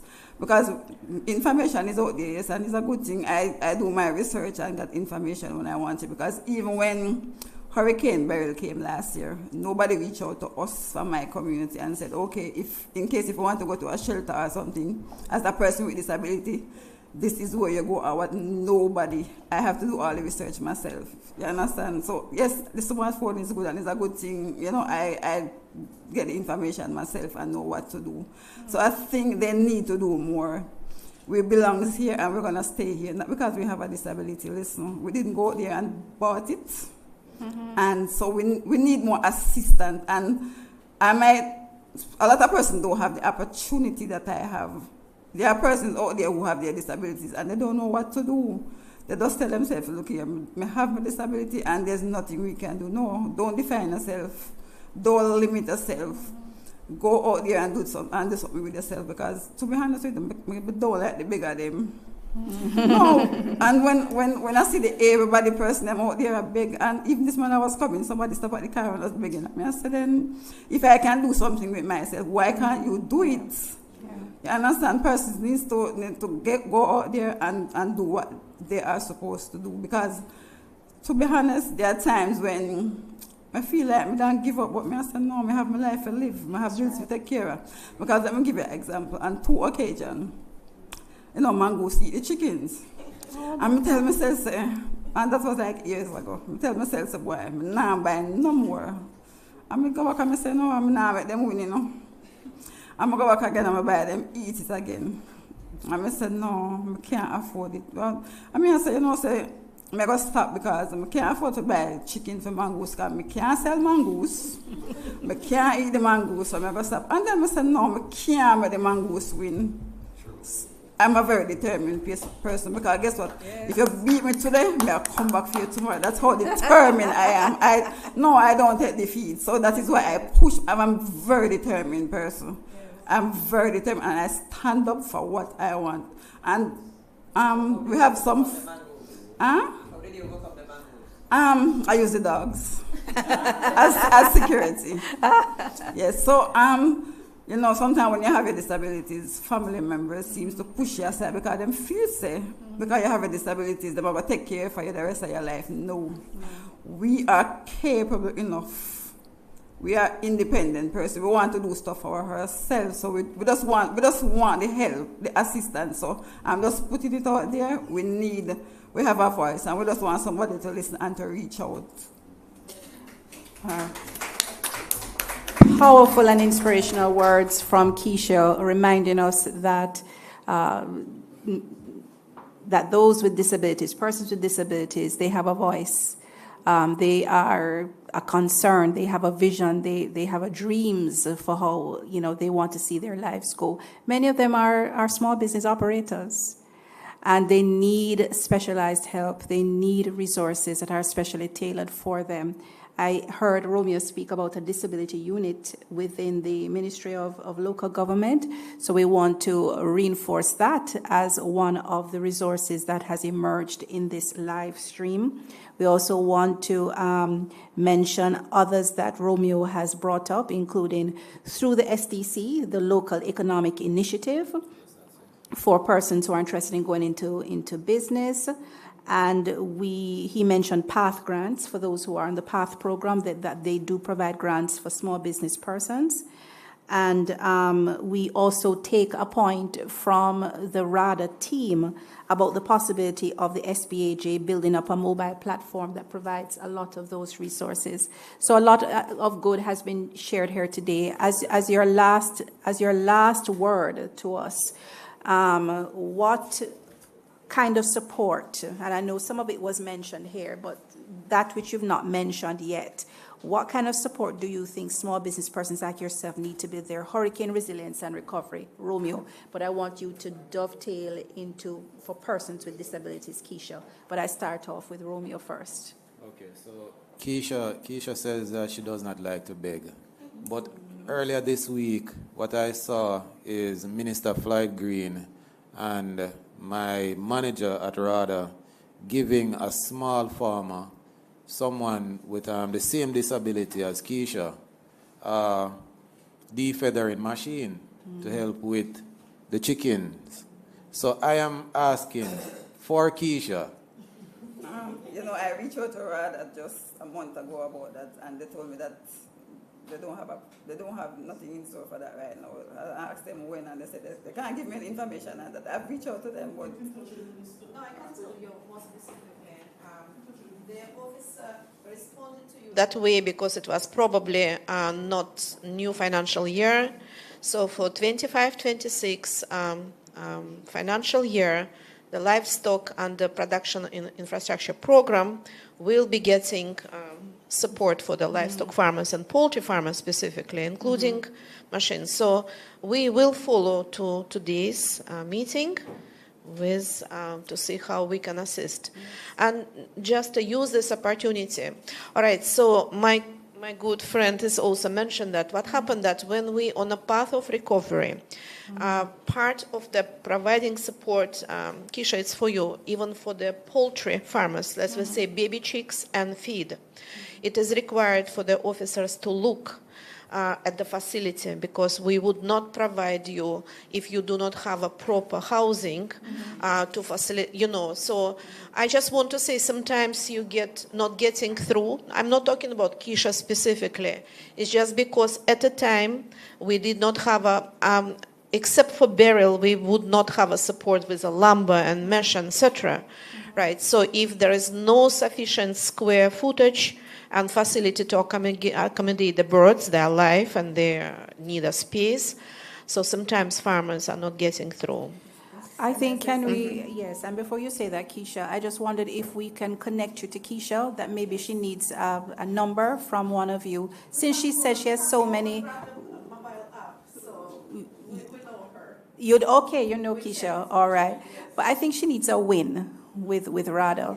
So I think that if we can support her in that respect, so that she has a win also for her community, and that they know that they can reach out to RADA for that. I just want to make sure that if the mobile form for Kisha in for farmer registration form, which is 2022, is the same Kisha, or you need to give me your.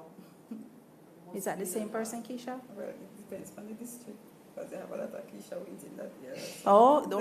Okay. So we can talk off the air about those specific details, because we're going to refreshments after this, so we can mingle and share that information.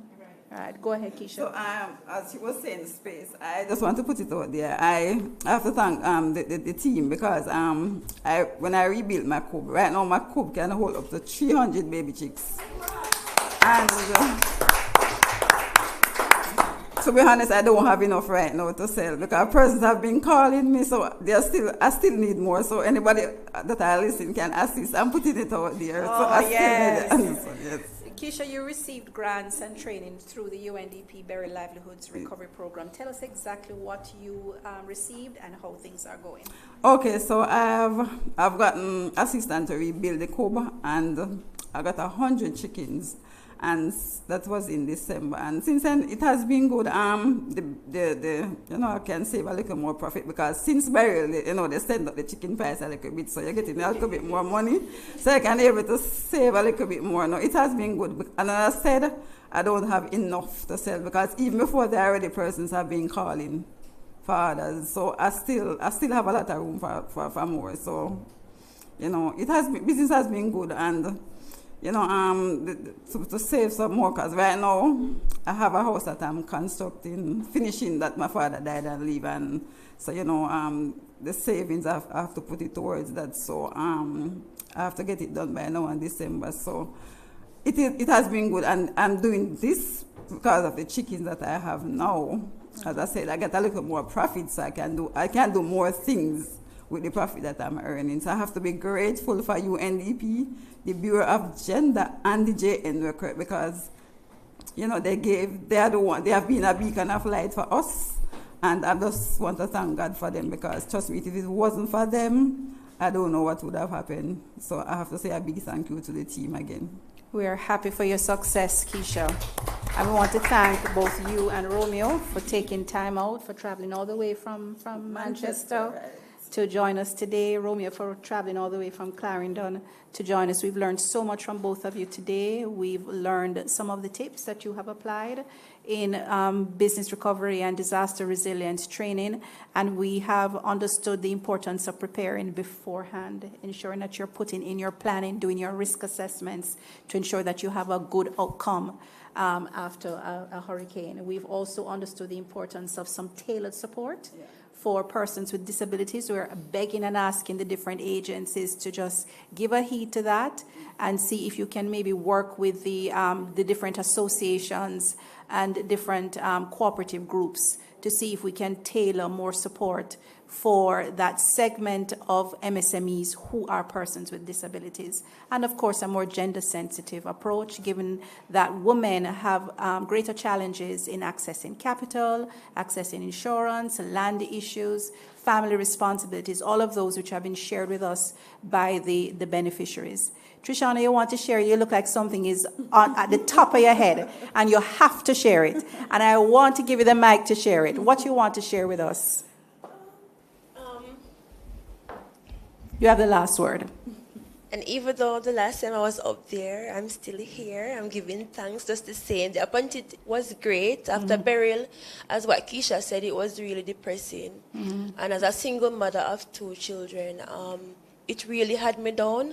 But UNDP and the NWRP group made it uplifting. You know, with all the motivation that we give ourselves, it really made an impact on For the us. sake of those who are online, share what you were able to purchase with the grant that you were provided through the UNDP Bureau of Gender Affairs and Jamaica Network of Rural Women Producers Program.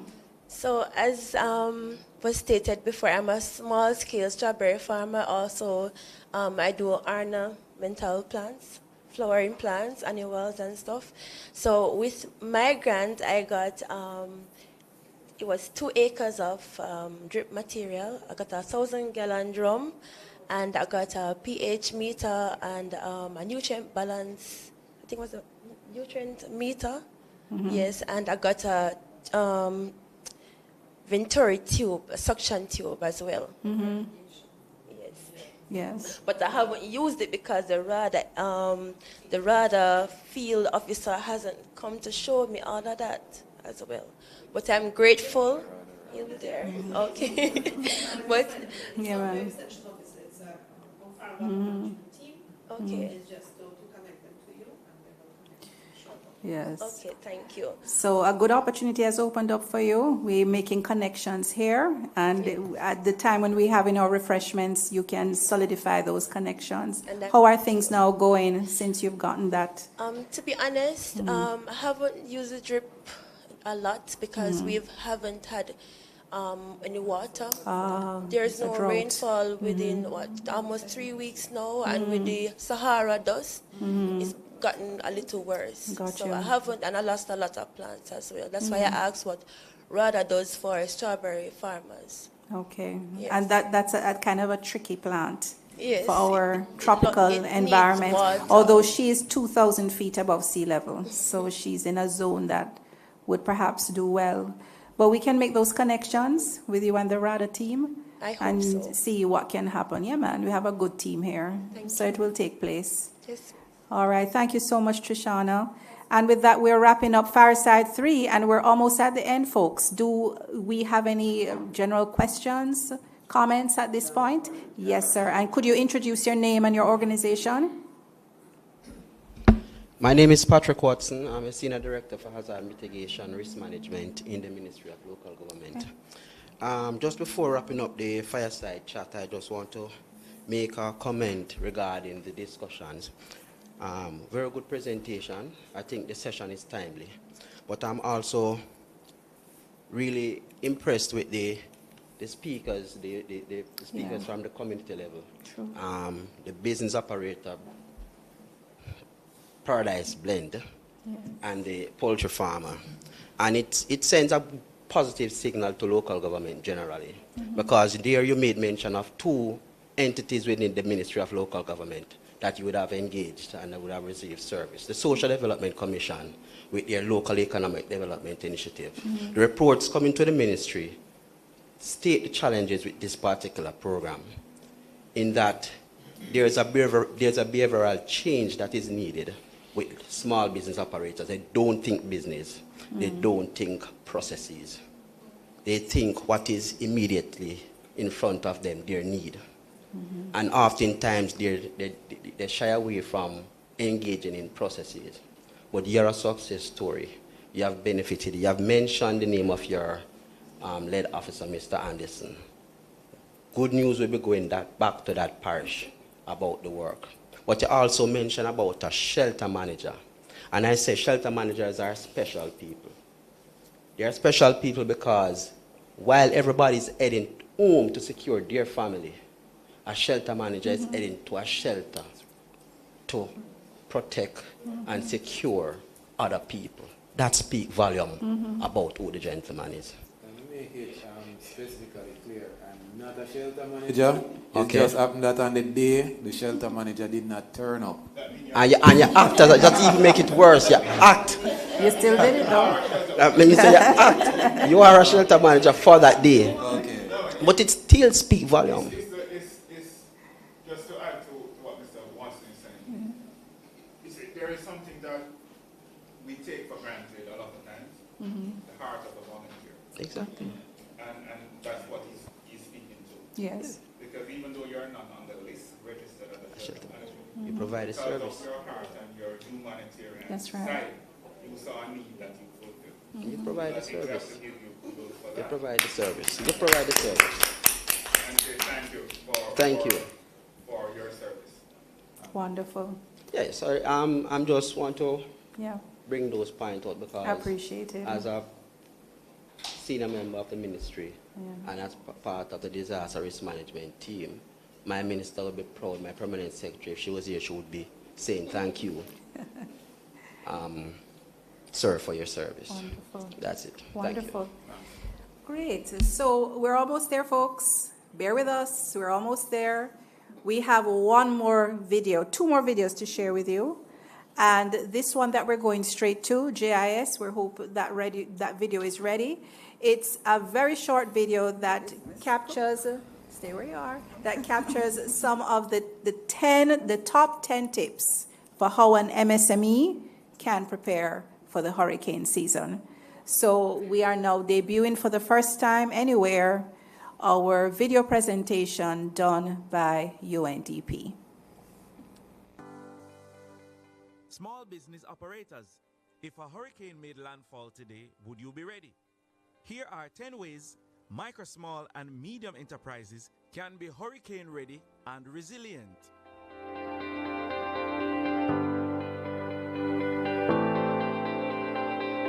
One, know your risks and vulnerabilities. Is my roof intact? Can I exit my business easily? Is my location prone to flooding? 2. Make an emergency plan to address your vulnerabilities. 3.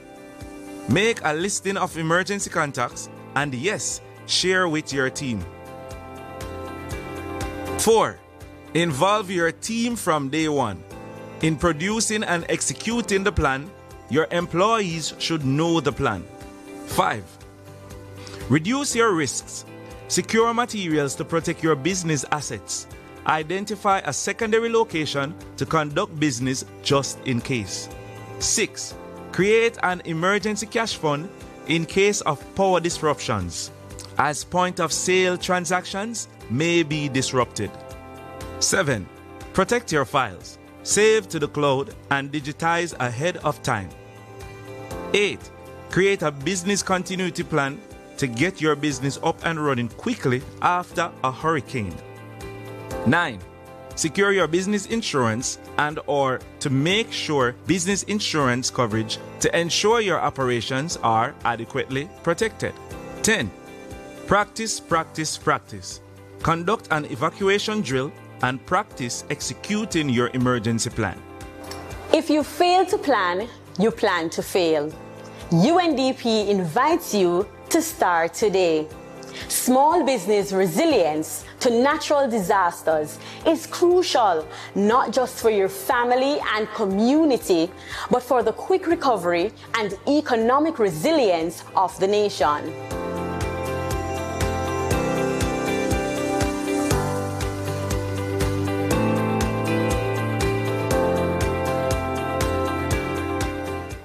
So that video presentation, thank you, JIS, will be available on UNDP social media accounts.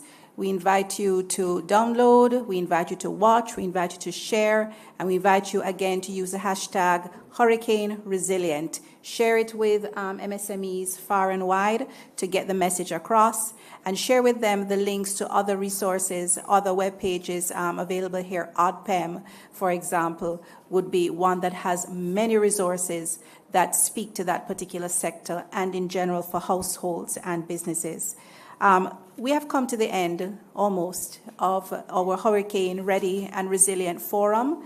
It has been an interesting day. It has been a day filled with quite a bit of information that we have shared with micro, small, and medium enterprises. We've learned the importance of planning ahead of time, because if you fail to plan, then you plan to fail. We've learned the importance of understanding what is the thing that you need the most in terms of your own business, and making sure that you make the plans around that. If you are an ice cream vendor, or if you are a chicken or poultry farmer, and if you are facing a hurricane, it means you will need power. You will need something to power your business. What will you do if power goes? Those are some of the resources. We invite you to just find that timestamp and go over some of those tips that have been provided in the Fireside one that had our ODPEM Director General and as well our RADA experts for some of that information.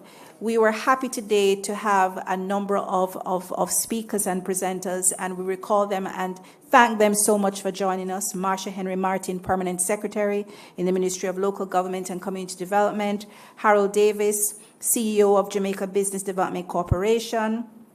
Garnet Reed, President, Small Business Association of Jamaica, and his team. Delia Dwyer Hodlin, Principal Director, MSME Industry Emerging Sector and ISO in the Ministry of Industry, Investment and Commerce. Marina Young, of Principal Director of Technical Services.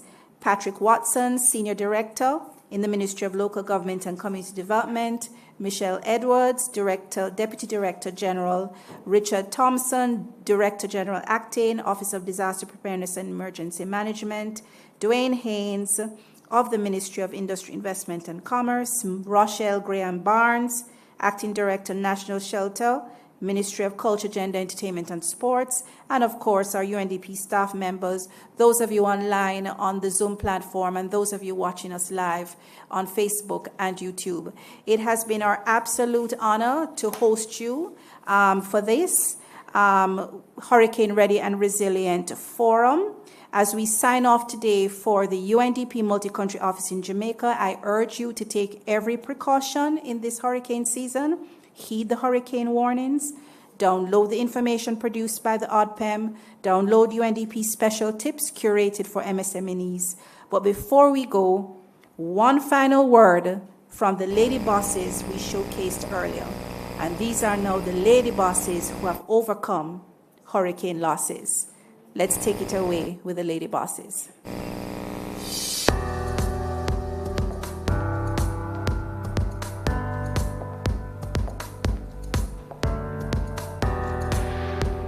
My name is Maya Biggs. I am from Pleasant Valley, that's located in Clarendon, where on my farm, where I do chicken rearing, I receive an 8-gallon water tank and 8 feet zinc and a roll of chicken mesh wire. Where the 8-gallon tank is used for water harvesting, and the zinc and the mesh wire is used to build the chicken coop, where I raise my chickens also. When Hurricane Beryl struck, it kind of dropped back on supply. So now I'm back on my feet. It kind of pushed the business a little bit further to move on. I have 30 chickens in the coop now, and they're expected to ready in February. And then we are expecting to sell it to other members or other buyers. We supply to like the shops, people that keep in their own robins, they drink out. Those are the people that we supply to, that they buy from us. My name is Keisha Wint, and I am from Warwick, South Manchester, and I am a poultry farmer. So I got 100 chickens, feeds, and the material to expand the chicken coop.